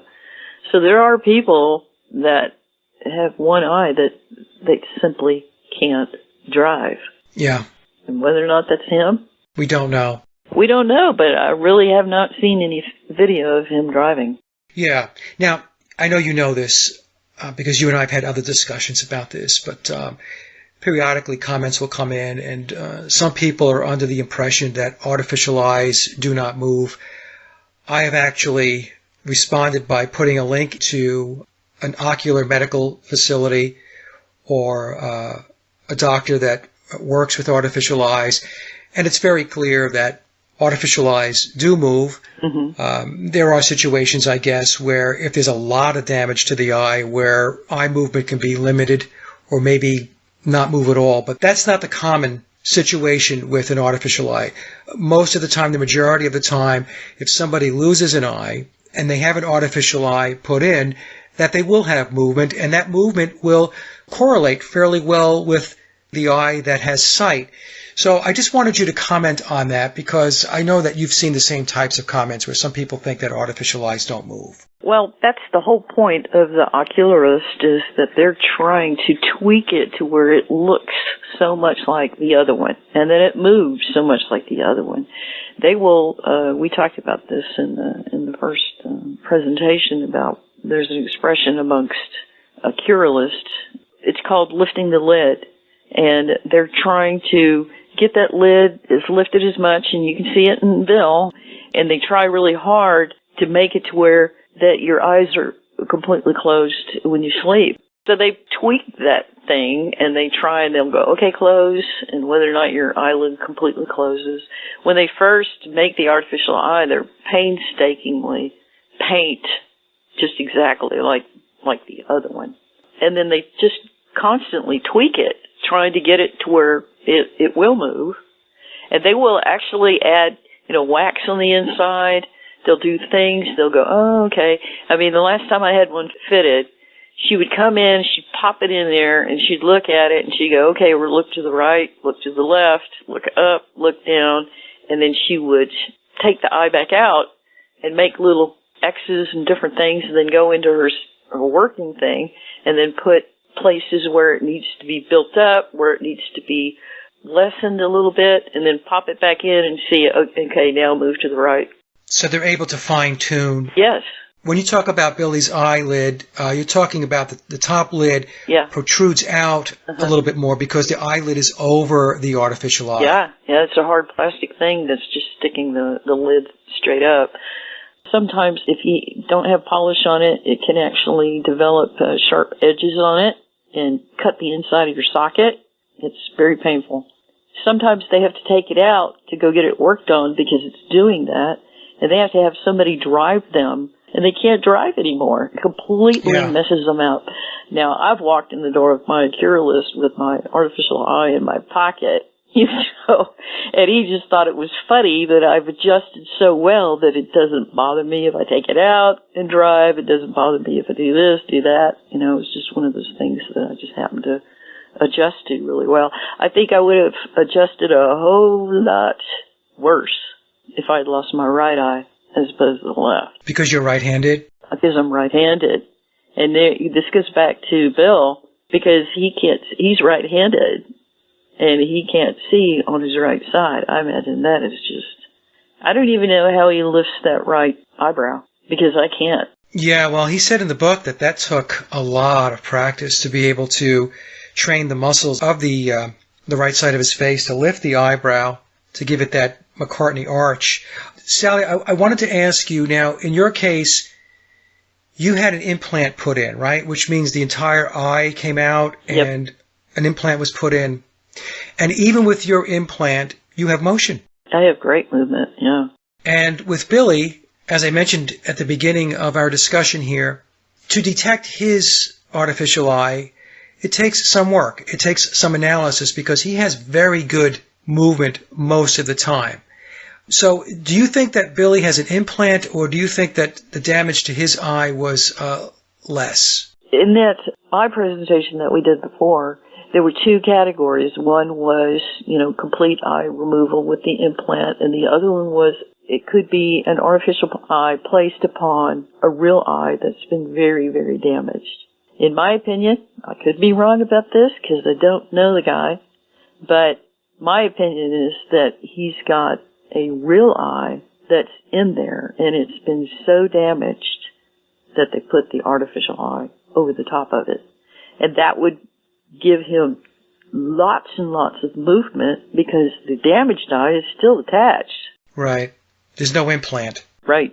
So, whoever is saying this, they're speaking out of ignorance. I know that somebody sent me a message one time that said they didn't think that Billy has an artificial eye because he couldn't see it, and then he sent me a picture of himself.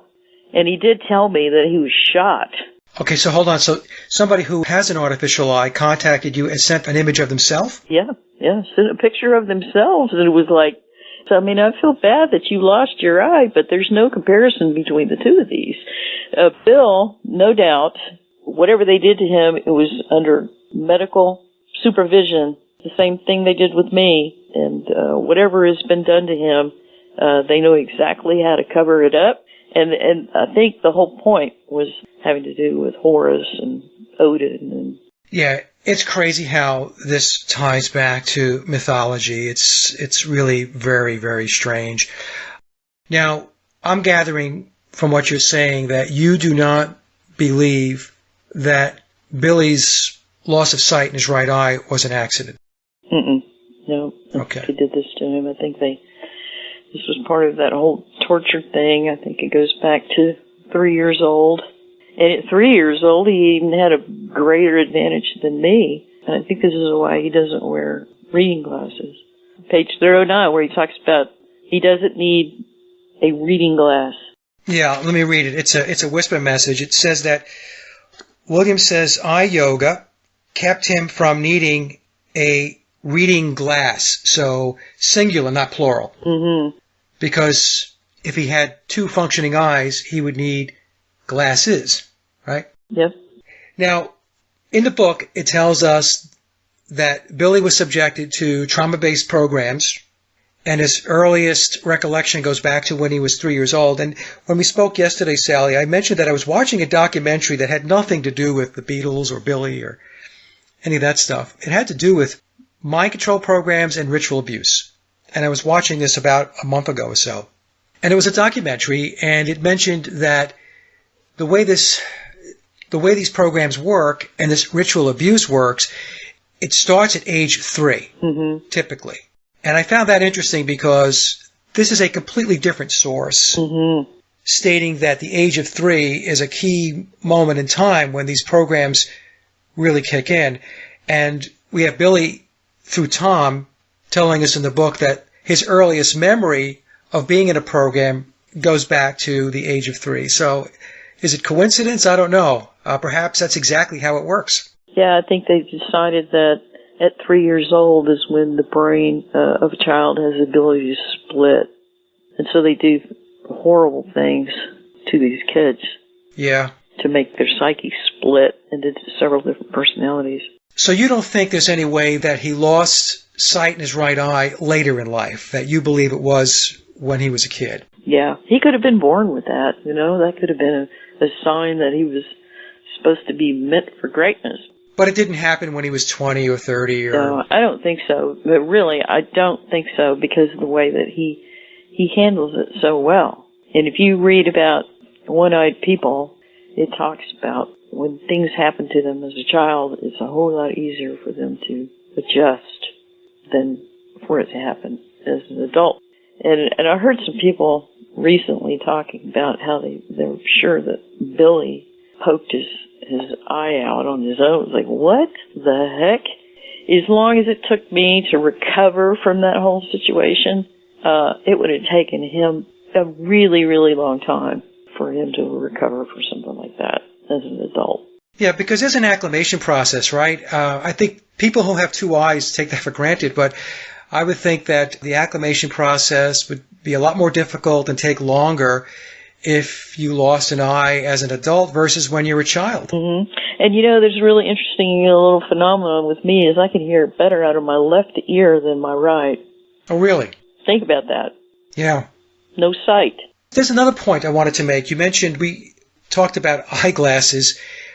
In memoirs, it mentions in the current edition, I have the 2023 book, and I forgot all about this, Sallie, and I really don't know how I missed it.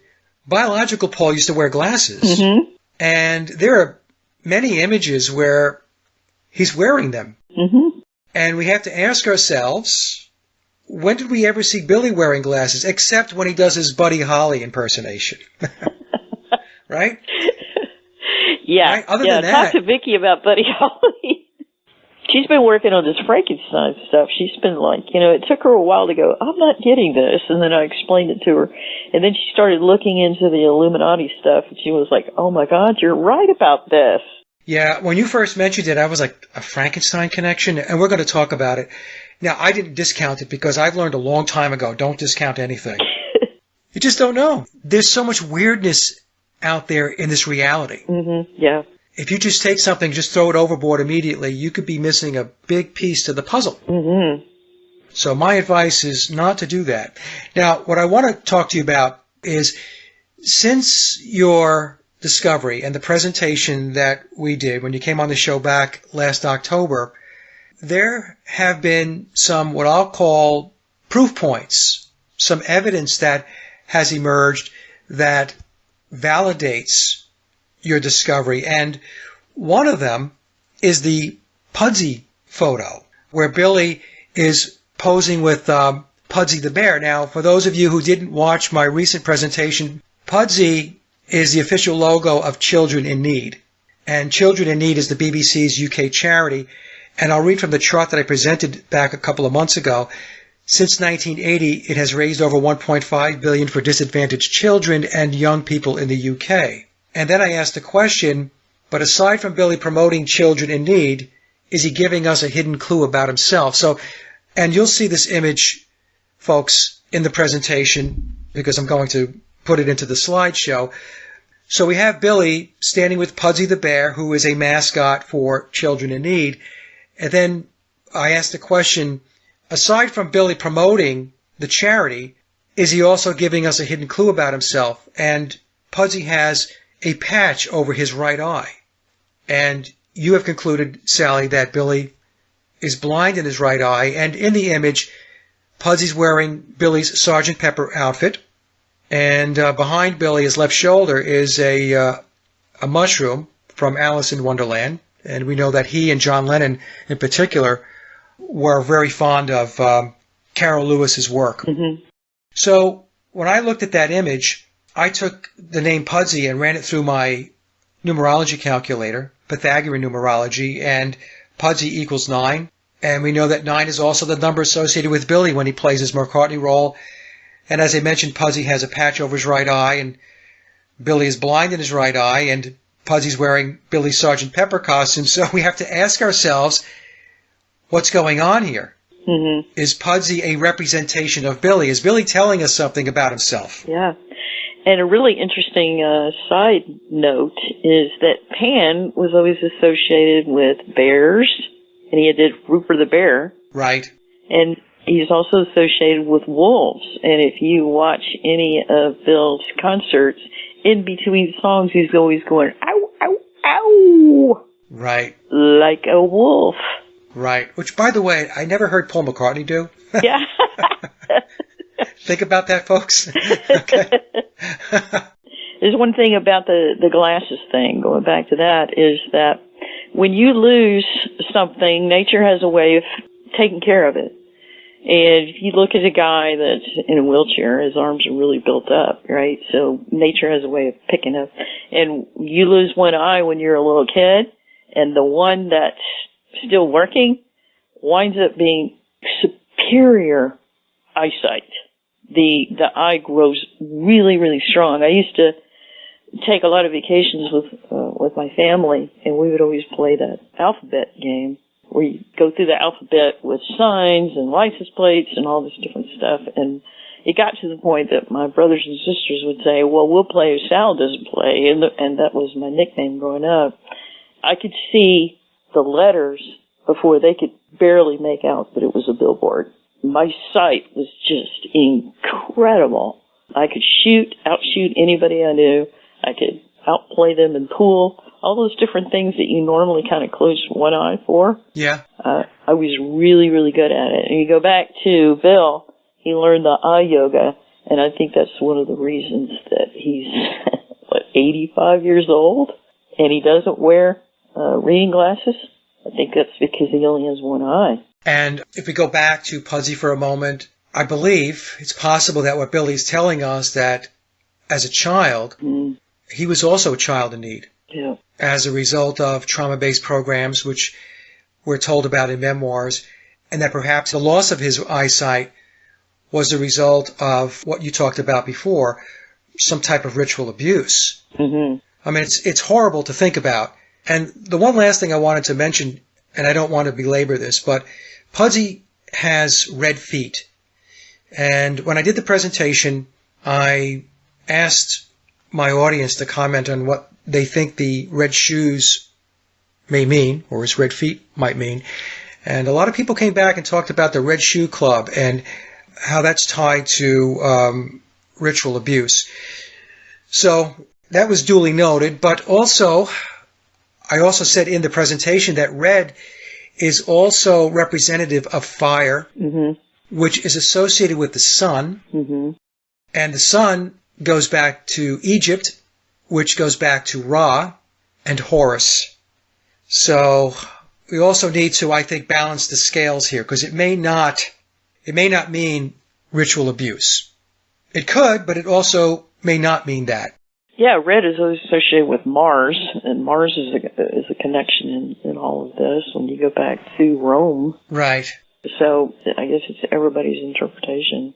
Yes, that's the thing. Everybody has their leanings, but I think in all fairness, we have to lay out a number of scenarios. Now, the other proof point that we got was Billy masterfully speaking at the Eyes of the Storm Gallery, where he was being interviewed. I think it was CBS, and the interviewer was going through the gallery with him, and they were looking at this one particular photo. And toward the end of the discussion, the person who's interviewing Billy says, well, you really have to have an eye to take that photo. And then Billy clicks his heel down on the floor and says, yes, it's my left eye. Yeah. And I'll play that for the audience, Sally, so they can take a look at that clip if they hadn't seen it already. Also in that clip, Billy says, I really like the architecture. And that was a reference to Freemasonry.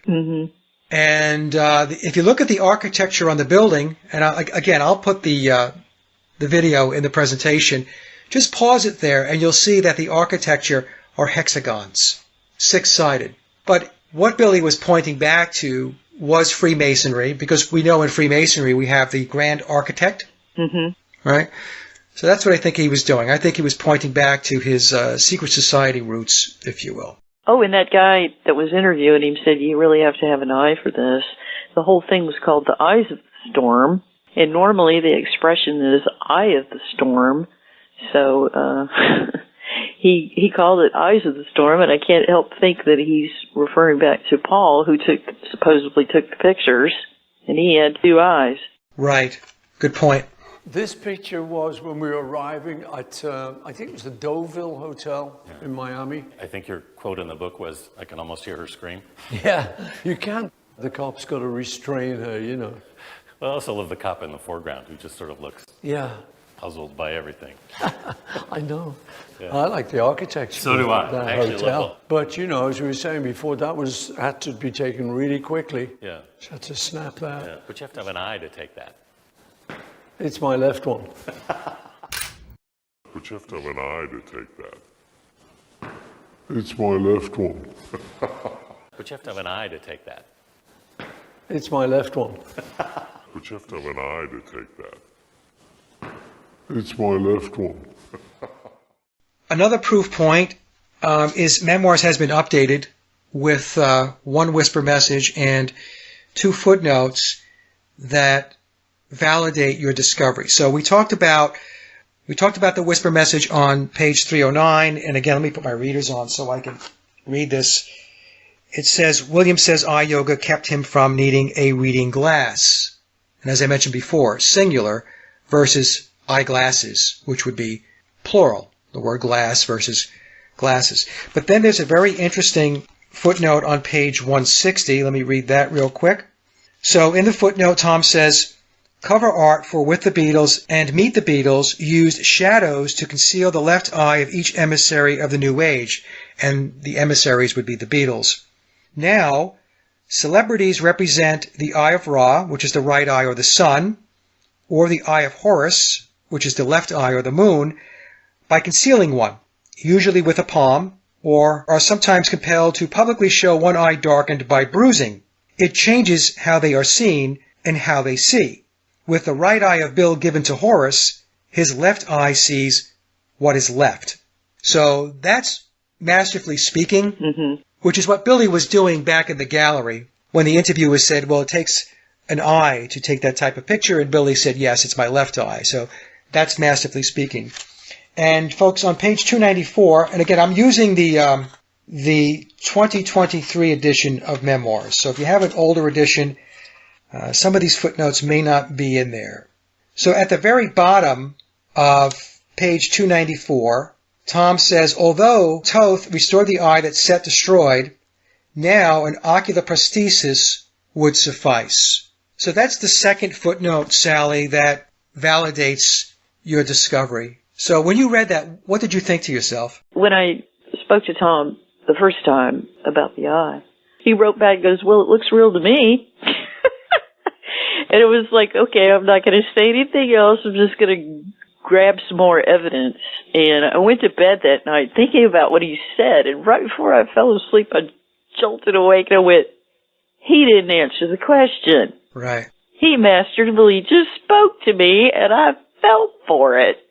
Anyway, he basically said, it looks real to me. Well, he didn't answer the question. Of course it looks real to him. It's supposed to look real. Anyway, that's when I went looking for more stuff and then confirmed it. And then when he finally confirmed it, I was really worried about whether or not this was going to embarrass, I guess I shouldn't have. But it was like, I know what it feels like for me. I'm very sensitive about the subject. So, I was just real cautious about whether or not we were going to release this. Well, you wanted to be respectful, right? And the way I've explained it, I've relayed the story, I think in 2 interviews, when you pressed Tom a little bit more. When I say pressed, I mean you basically presented more evidence that you believed that he did have an artificial eye. Tom, and I'm going to paraphrase here, Sally, so just correct me where I don't get it right. But essentially what he said was, okay, fine, just be gentle with how you present this. Yes, and then when I told him, do you know how many times people used to call me Cyclops Sally in school? And he goes, oh my God, I can't believe they did that to you. And I went, yeah, I think I can be gentle. If there's one person who can be gentle about this, it would be somebody who's experienced it. And yeah, I can. I told him, I said, I still haven't heard from you whether or not, we can release this. And he goes, hold on a minute, I want to send you something. And then he forwarded one of the notes, and it confirmed what I said, or what I believed. And I just cried. He was like, oh my God, I knew I was right about this, so I was an emotional basket case for a few days. Well, he wasn't giving you permission in a sense, right? You wanted to be respectful of the situation. Is that right? Yeah. And then he sent me the footnote from the memoirs that was coming out, specifically, saying his right eye was given to Horace. That was his way of saying, it's okay, I know, I trust you, I know you're going to handle this gently. When you do this work, even though you do want to reveal information, you also have to be respectful. Because, if you turn the tables and you thought, would you want somebody to do that to you? Exactly. You have to think of it in those terms. At the end of the day, whether you agree or disagree or you're indifferent with the roles that they're playing, they're still people. Mm-hmm. It's even like when I talk about the Beatles not writing all their own music or playing on all of the recorded tracks, I don't attack the Beatles. I don't ridicule them. It's because they were put into a situation. They were put into a role. Mm-hmm. Now, some folks might want to argue that they took on a role of deception. I get it. I understand it. But you also want to maintain a level of objectivity when you do this work, because as soon as you start getting very subjective and you start imposing your personal opinions into the work, then it's really not objective research anymore. Then it starts to become an agenda. Yeah. It becomes dogma and all that stuff, So in any case, I'm going off here on a tangent. Well, and proof is in the pudding. I handled this, we try to handle this as respectful as possible, and look at the results that we're getting. I mean, he's sending all kinds of stuff. Right.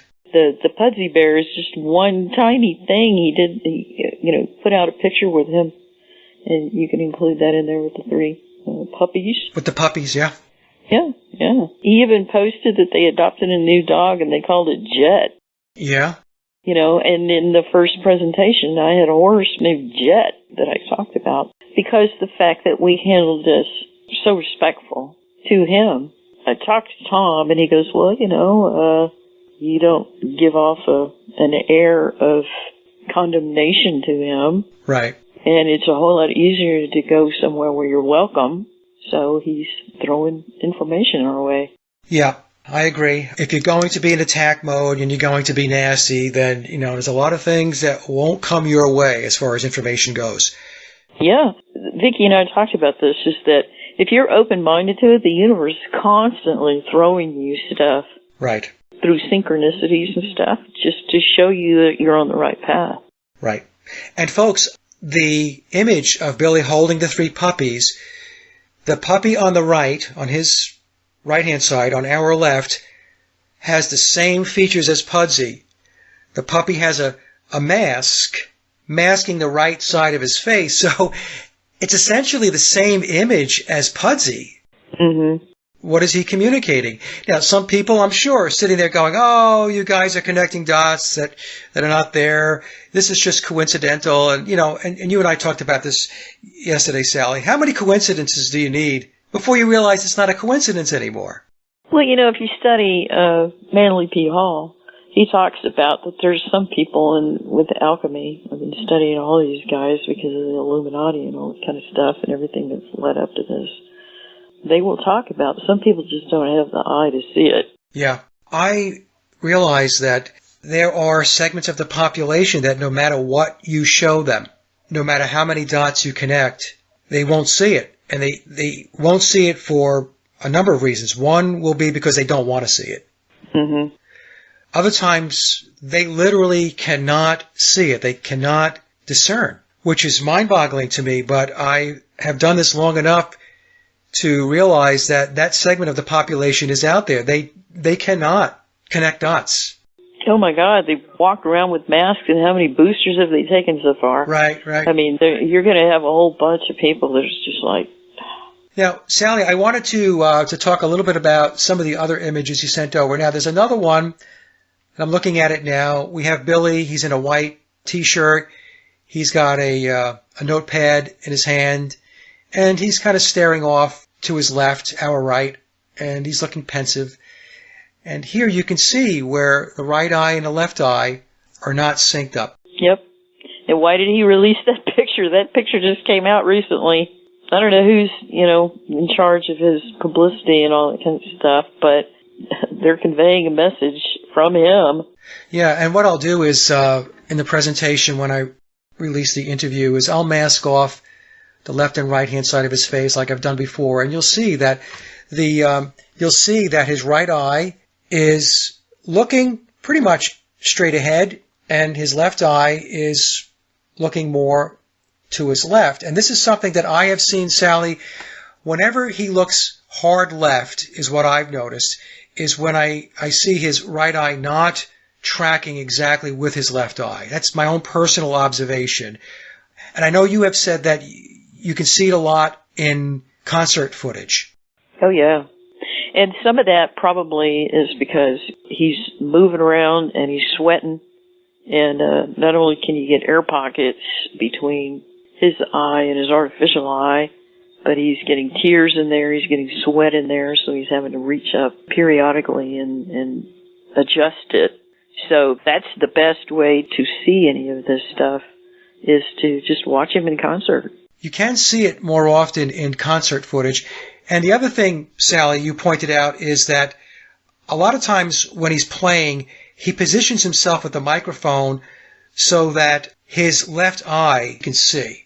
Mm-hmm. In other words, he doesn't position himself with the microphone where his right eye would be dominant. Yes? Yeah, you can see him in music videos and everything. He's always turning his head to the left because he can see. He doesn't turn his head as much to the right, just like the footage that we saw before, where we thought it was just because he was right-handed that he was adjusting to playing left-handed. Like, nope, there's even another aspect to that, is that he can't see on the right side, so he has to turn his head that way to be able to see the fretboard. Right. Now, I sent you another image. It was a screen capture from an interview that he did with John Lennon. I think it was at Apple back in 1968.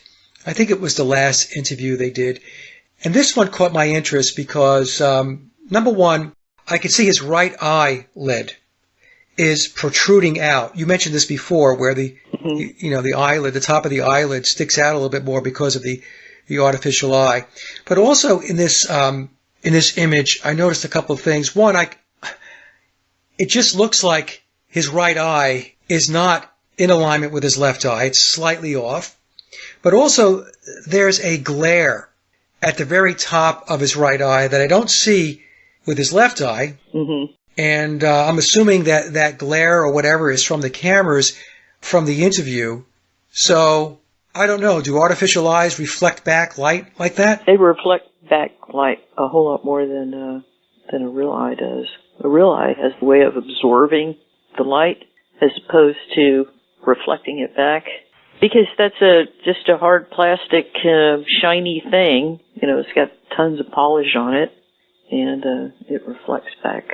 Okay. Now, the last thing I wanted to talk about with regard to the eye is the song Come Together. Now, I covered this in my presentation. He got Juju eyeball. And for the longest time, before the discovery of the eye, I had no idea what Juju eyeball meant. I would sing the song.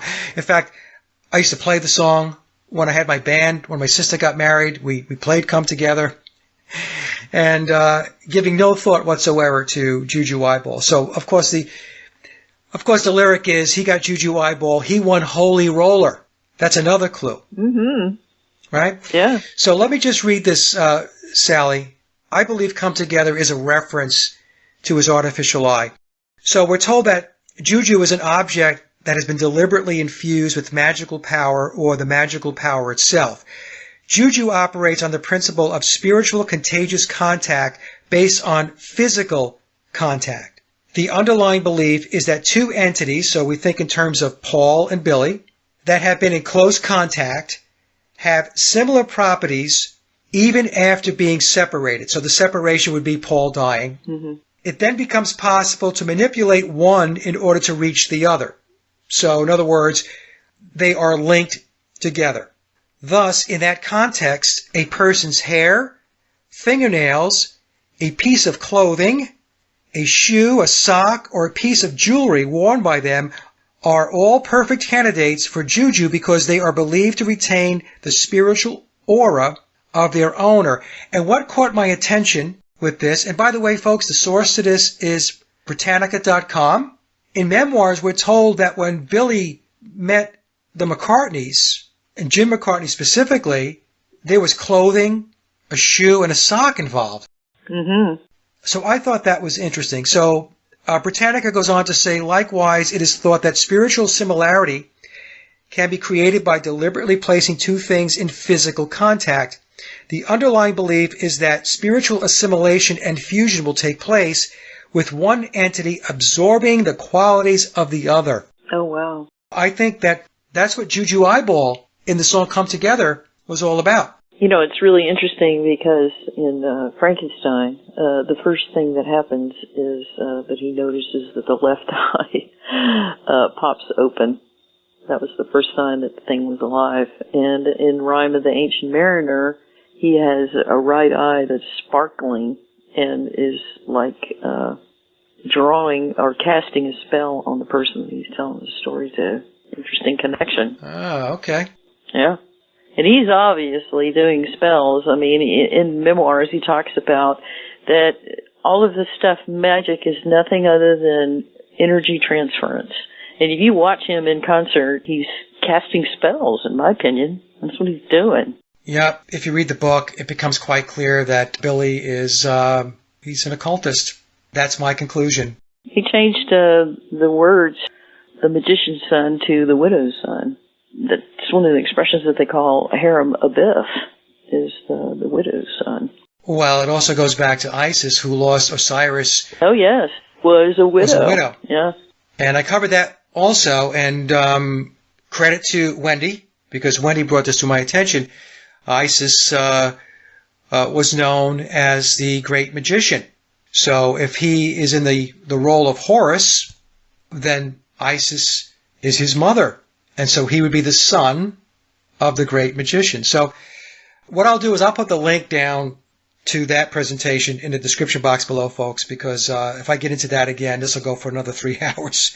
I've been studying some other stuff, and Mary, over the years, has been actually a title. It's the equivalent in the priestesses, that it's the equivalent of father. Oh, really? Yeah. And so Mary, at the time, was just a title, and a lot of people believe that Mary, the mother of Jesus, is a reincarnation of Isis. So I told Tom, I said, man, that sounds very similar for a greeting around Christmas time. They say Merry Christmas. It sounds very, very similar to Merry Isis. And he actually put that in the whispers. Did he? Yep, he sure did. I haven't gotten through all of it yet. I'm about halfway through the 2023 edition. I told you yesterday I'm reading 3 books. Yeah, he told me, he goes, there was something that you directly pointed out to me that is included in memoirs. I'm looking forward to when you find it. You couldn't point me in the direction. Yeah. And I found it. I was pretty excited when I did. Yeah, well, he talks about Mother Mary comes to me and let it be as well. Yeah, absolutely. That's what he's talking about. I'm totally convinced he's talking about that Mother Mary religion. All right, so I think that's all I have on his eye, Sally. Is there anything else you wanted to add before we touch on Pan? No, I don't think so. I think he's definitely communicating to us. I think he's so tired of all this bullshit. I mean, most of the time you see his face, he just looks like he's just completely aggravated with everything. Well, he looks more and more like he's really going through the motions now to me. Yep. And the thing is, once you know the backstory and you understand the conspiracy, it's very, very easy to see what it is he's doing and what he's saying, at least for me. Also, going back to, just real quick, we got a lot of the original eye presentation from that particular concert where he does in Mexico. Talking about that Mother Mary religion, he's singing Let It Be, and there's a split shot with Linda over his left shoulder, and she's always on his left shoulder because he can't see on his right. He wants to look over and see his wife. She's always placed there on his left. But the part in the song where he says, and this really broke my heart when I realized, he said, though they may be parted, the moment that he sings, they may be parted, watch Linda. She starts disappearing. Okay. Yeah. And there's that, I think it's in Lovely Lady chapter where he talks about that she was denied medical treatment for her cancer. Yeah, in Memoirs, it talks about even though he's high up the ladder, evidently he's not high enough to be able to receive, or Linda was not able to receive, the cures for cancer. There's a hierarchy, as we know, within the pyramid, and even though I believe Billy's in the illuminated degrees, which means he has exceeded the 33rd degree of the Scottish Rite of Freemasonry, evidently, even if you're in the illuminated degrees, and the book tells us there are 13 of those, it still doesn't mean that you have the golden key. Yeah, and the gematria 13 degrees lines up with William Shepard, all 4 numbers. So there you go, folks. That's the piece on the eye, and I covered Pan in the last presentation. I talked about how Pan, the etymology of Pan goes to panic, pandemonium, pandemic, and I talked about how in ancient Greek religion and mythology, Pan is the god of the wild, shepherds and flocks, rustic music, and impromptus, and a companion of the nymphs. And we know that Billy has the song Mother Nature's Son, which I believe is talking to the Pan mythology. Mm-hmm. One of the lines in that song where he said, all day long I'm singing songs to everyone, he's in the woods. Right. Who the heck is he singing to? That's a representation of Pan singing to nymphs and dryads and all that stuff that live in the forest. Right. And in my presentation, I had mentioned that Pan has similarities to the Greek god Dionysus. Oh, yes. In Memoirs, it discusses the return to the cult of Dionysus, which would also be the cult of Pan. Mm-hmm. It's going back to paganism, folks. That's where it's going, and I've covered this many, many times. But Pan also is tied to the Pied Piper, which is a variation of the Pan story. Mm-hmm. I refer to the Beatles as the Pied Pipers of the Eon of Horus, and when we talk about pied clothing, we're talking about multicolored clothing. If we go to Sgt. Pepper, what are the Beatles wearing? Multicolored outfits. And we also have Peter Pan, and Peter Pan always brought me back to the Fool card in tarot. Mm-hmm. But I don't want to steal your thunder here. I'm just trying to cover a little bit of what I covered in my presentation. So what other aspects of Pan should we discuss? Okay, there is a very significant overlap between Hermes, who is some believe to be the father of Pan, and Pan. I mean, there's so much overlap between the two. There's a real belief in some people, and I'm starting to lean towards that, is that Hermes is just simply an evolution of Pan. That they cleaned him up a little bit, and but he still has the now he has wings on his head as opposed to horns and stuff, but there's so much overlap between the two of them. And the nickname for both of them, they're both gods of nature and rustic and all that kind of stuff, is an expression that is used in both Hermes and Pan is Lord of the Pathways, and that's in that gematria that I sent you, and the 4 basic ciphers all line up with William Shepard. In fact, there's a really funny scene. I can send that over to you if you want to. It's just like 8 seconds long, where somebody's interviewing him, and she said, "What are some of your hobbies?" And he looks at her and he goes, "I like to make paths through the woods." Very masterfully speaking. I like making paths through woods. Well, Lord of the Pathways says that he's a shepherd. Yeah. And he's leading flocks. Yes. And that is one of the characteristics of Pan. Yeah, exactly. And when he says it, then he kind of looks at her like, did you catch that reference? It's very, very funny. But it's like, if you know what he's saying, he even says it in the documentary making of Flaming Pie, which at the beginning of that, and I should send you that too, he's being interviewed, he's sitting on a couch, and he goes, that's when I was doing the McCartney thing.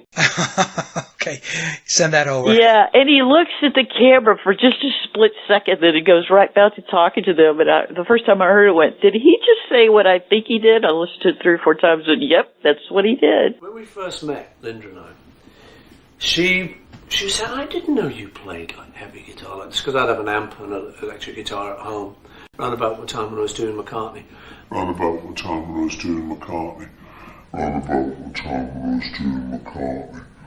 I'd be sitting around, just doing this kind of funky stuff. She said, I didn't have you figured for that. You know, she didn't know me that well personally.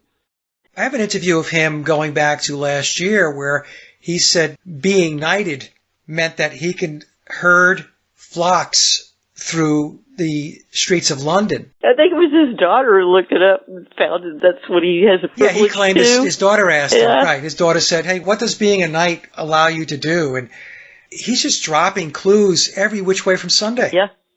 For people who are paying attention. Thank you very much. Woo! Ooh, ooh.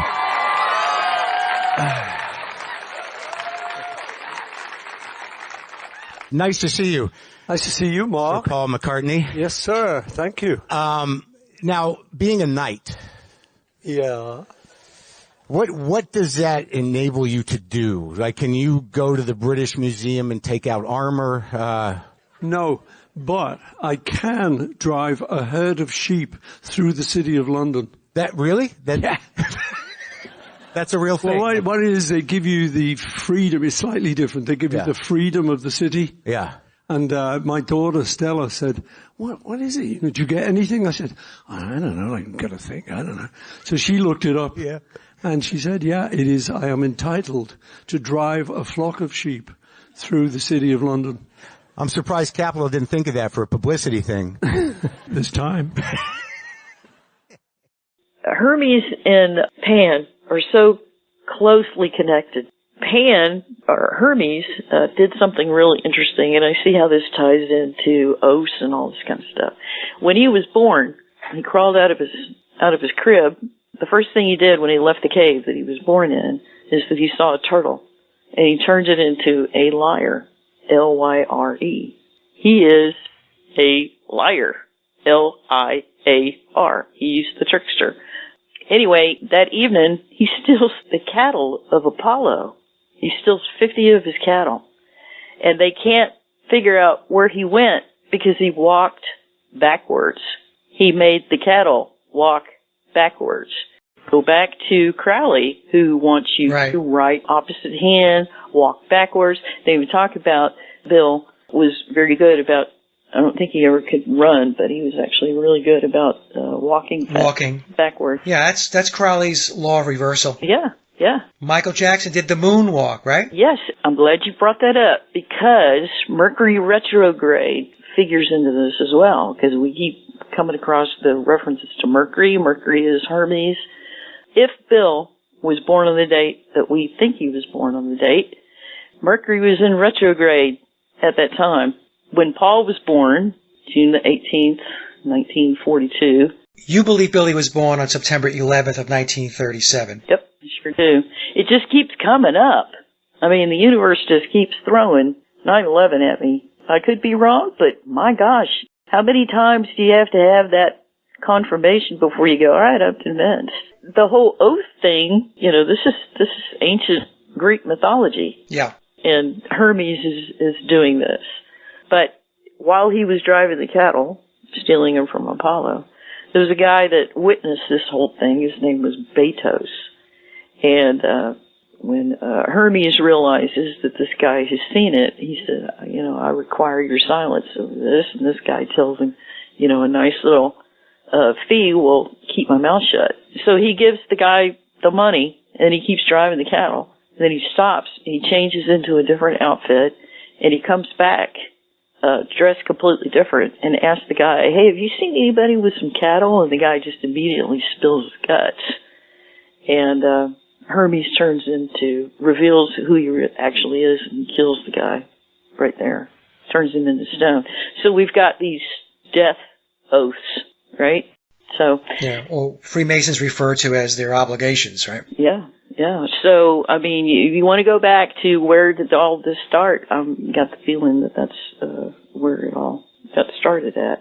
But what really started getting me looking into Pan is that I knew that Crowley was in it, that I saw that Vivian Stanshall doing the Urban Space Band, and he's dressed up like Apollo in that song. But at one point he takes the flute, whatever it is he's playing, recorder, and he sticks it up his nose like he's playing. And if you know the history of what happened between Hermes and Pan and Apollo, you would understand that skit. Because Pan, who's supposed to be the son of Hermes, and he challenged Apollo to a music contest. And King Midas was the only one that sided with Pan. So there's bad blood between Hermes, Pan, and Apollo. Yeah, because Apollo won the contest. Yes. And so if you look at that skit now, if he's, got the persona of Pan and he's throwing it in the face of Apollo, that's what got me really, really going, there's something to this. Yeah, I'll include that clip in the presentation, Sally. As we're talking, I'll run it in the background. Yeah, so there's all of this, these ties back to mythology. It never seems to end, Anything else on Pan before we jump into Frankenstein? Yeah, what happened in the 1600s was this real resurgence in Europe, real resurgence of this paganism religion. And by the 1700s, it had just taken off like wildfire. And Mary Shelley was born in 1797, so by the 1800s, and I was listening to a lecture a little while ago before you called, he was talking about in the 1800s is when there was a great surgence of Pan, and it lasted for 180 years. I kept thinking, there's these numbers. Yeah, 9, 1 plus 8. Yeah. And by the way, folks, Mary Shelley is the author of the novel Frankenstein. Yep. And Percy and Mary Shelley were both devout followers of Pan. They got on this religious movement. Well, Percy Shelley, Mary's husband, wrote the Hymn of Pan. Mm-hmm.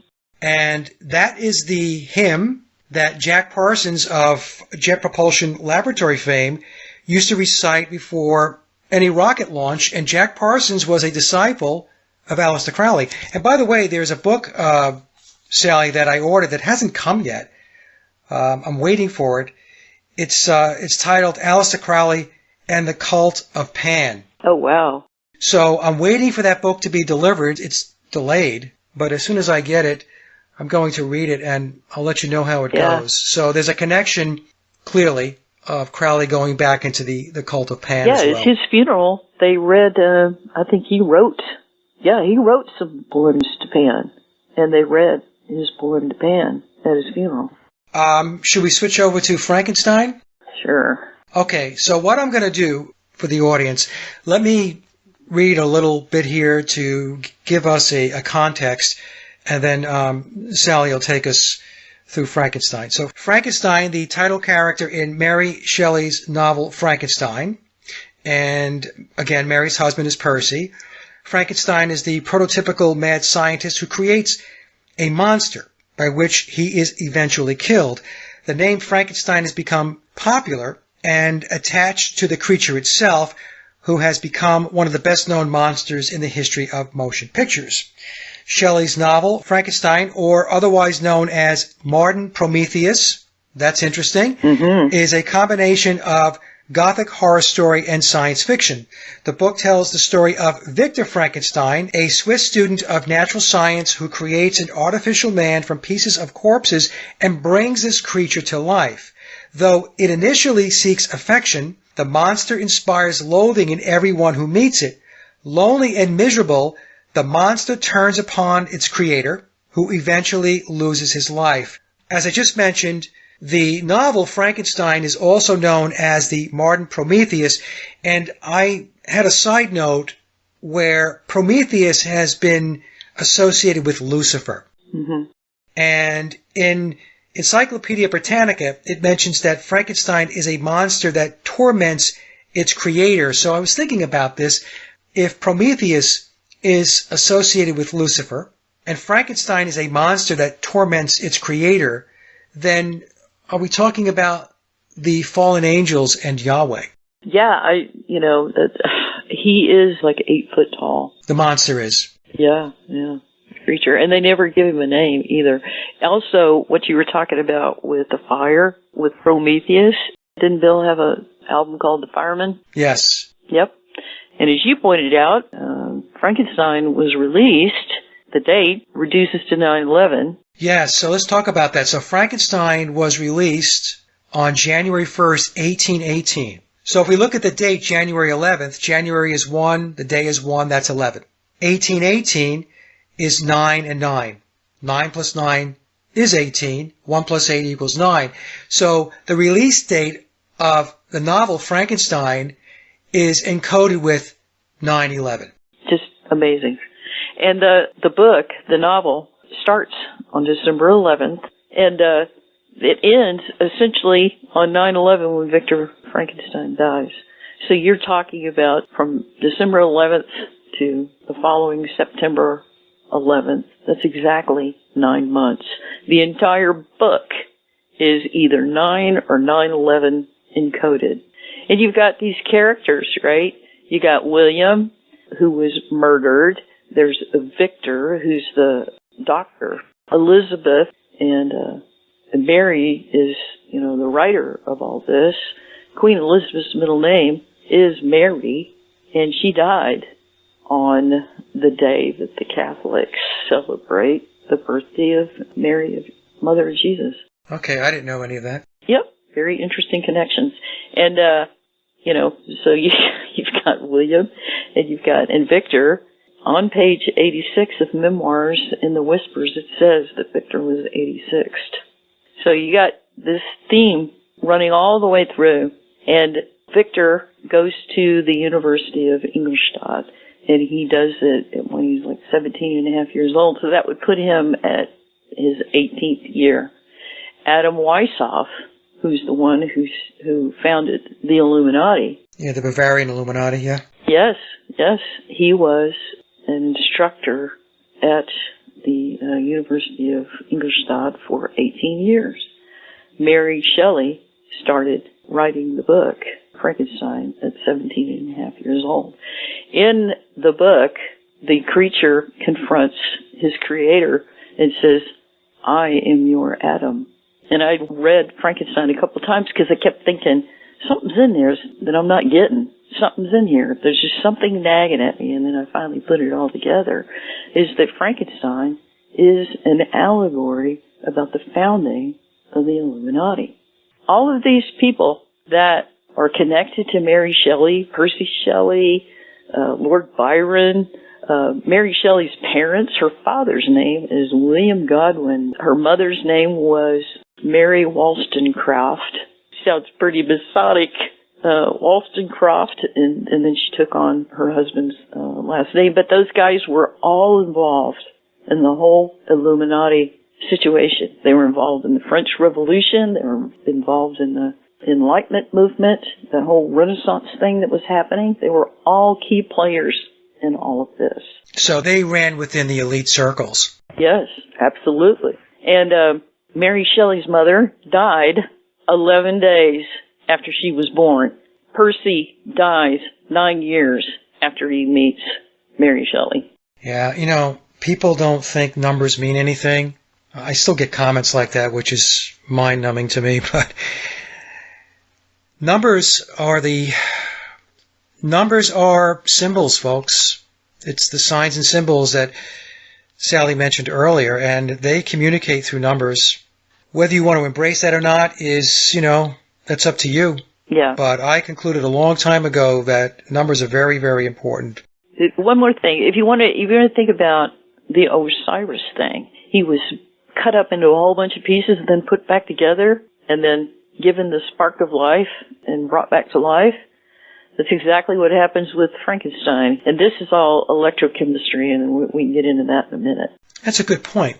Osiris was chopped up, dismembered, and put back together again. Mm-hmm. Okay, I didn't even think about that in relation to the Frankenstein story. Some of the things I wanted to mention, I took some notes here. I sent them over to you. Frankenstein references that I see around Billy and the Beatles. So I said that some might equate Billy as Frankenstein, having been created. We have Ringo's Back Off Boogaloo song, and the 45 RPM sleeve has Frankenstein on the cover. And Boogaloo was a nickname that the other Beatles had for Billy because Billy liked that genre of music, Boogaloo music. You mentioned Thrillington. I wrote here that Billy released an album titled Thrillington where he created the alias Percy.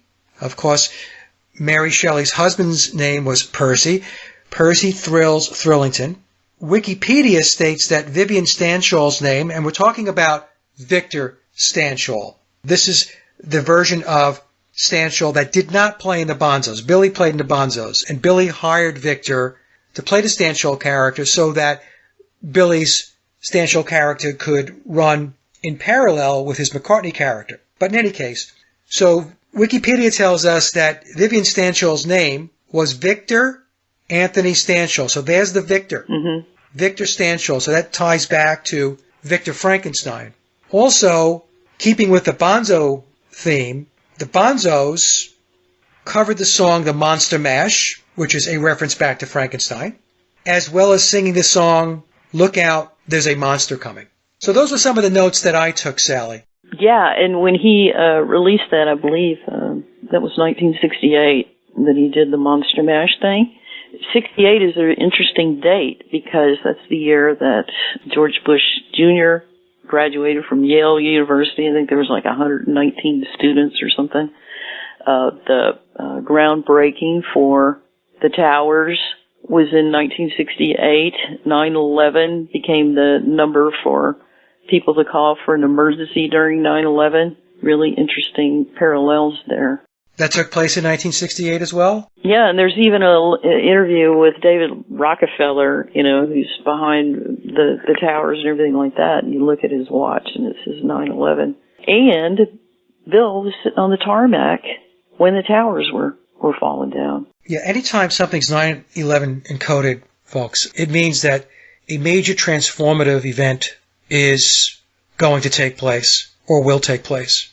And going back to the Thrills Thrillington, when Mary Shelley released her book, it was called the precursor to the existential thriller. That's where you get the Thrills Thrillington. Yeah, and he even mentioned that he did Thrills Thrillington before Michael Jackson did Thriller.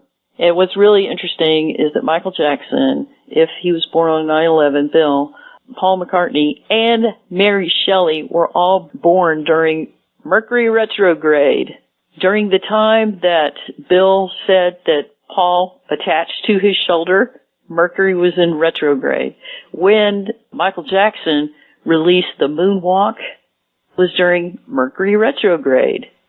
And if you know about Mercury retrograde, it looks like the planet is going the opposite of what it is. And you think about it, Bill was doing the opposite by playing left-handed, and Michael Jackson was doing that moonwalking thing, whatever that was. Mercury retrograde definitely falls into this whole thing. Just a little side note. Well, look, part of their occultism, a big part of it is astrology, astronomy, tarot, alchemy, ceremony, rituals, you know. Hermes is equated with astrology and astronomy. Okay. So your view of the Frankenstein piece of this is it ties into the Illuminati or the creation or the emergence of the Illuminati. Absolutely. Absolutely, dates and everything.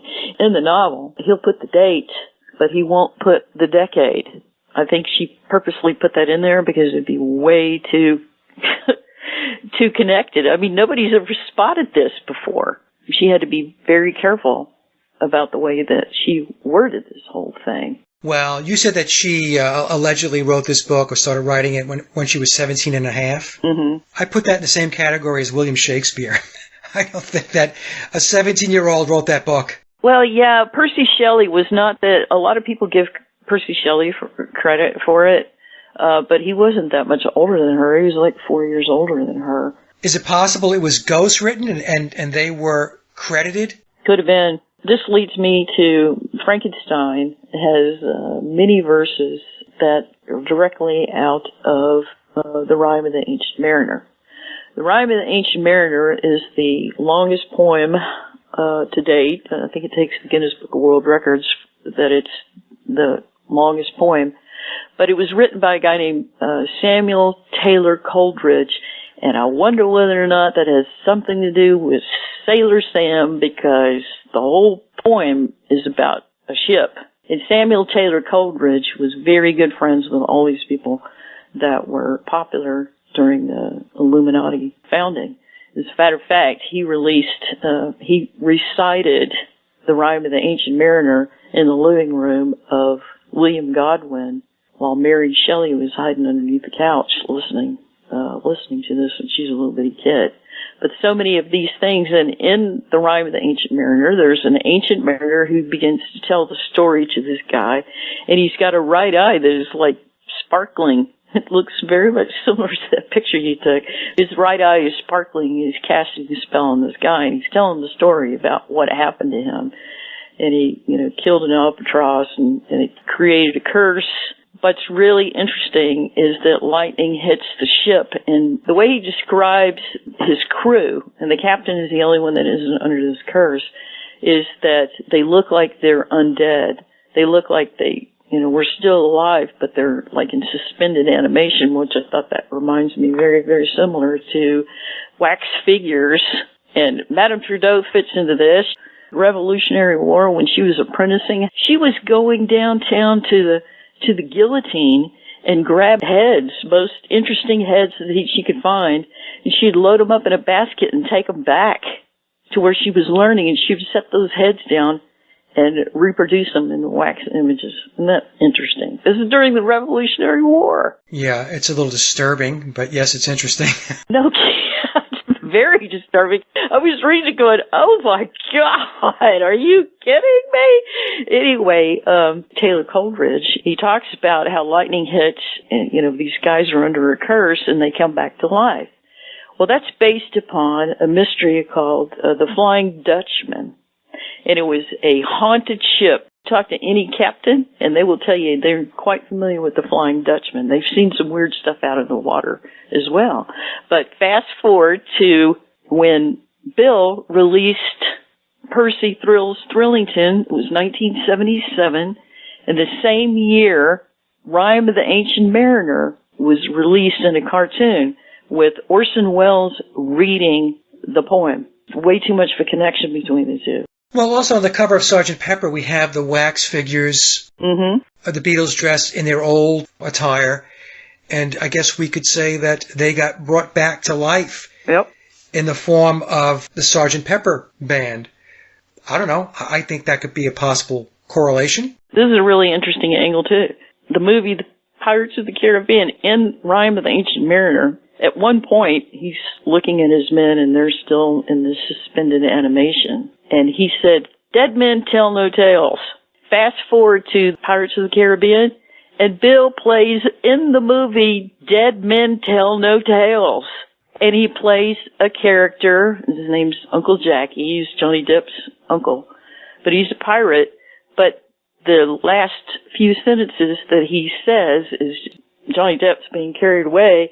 He said, if they disembowel you, which is a reference to William Wallace, and Vicky brought that to my attention, he also says, ask for Victor. He's got the softest hands. Okay. Oh, interesting. What are they saying? Ask for the guy that's going to bring you back to life?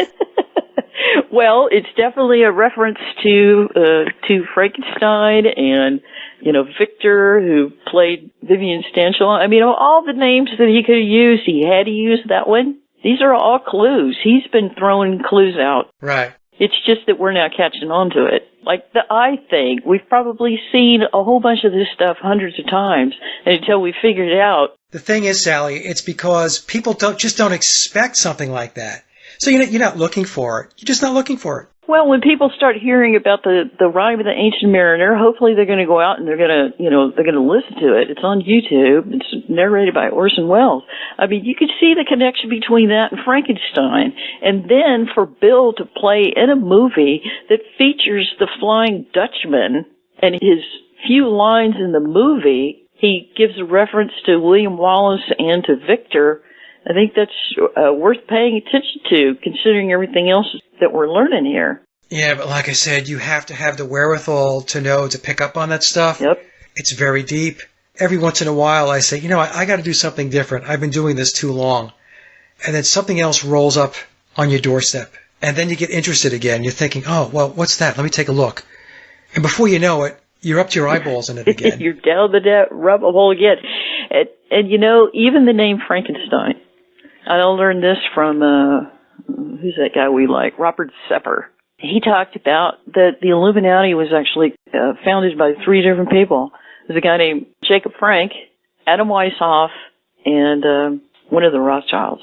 She encoded, or whoever encoded this book, they included the 2 people that helped with that name, Frankenstein. She took Frank from Jacob Frank, and then it would have been too obvious with the child, so she just put in another very famous Jewish name, which is Stein, which means stone. And, interesting timing, that's mentioned in memoirs, in the Whispers. It talks about the meaning of the name Stein, that it means stone. Sounds like a pretty Freemasonic name. Well, it sounds like it might go back to the stonemasons. Yep. Just taking a guess here. Quarrymen. Yeah. We even have, John dressed up like Pan. Yes. That was a postcard that was included with the original release of the Imagine album. Yeah. So, and I'll put that in the presentation. I've got that. In fact, I've got copies of the Imagine album with that original postcard. All right, Sallie, I really appreciate your time, and this is going to be a great show. And I'm glad that we did a look back after 1 year. Yes. Okay. Thanks, Mike. All right, Sallie, you have a great evening, and we'll talk soon.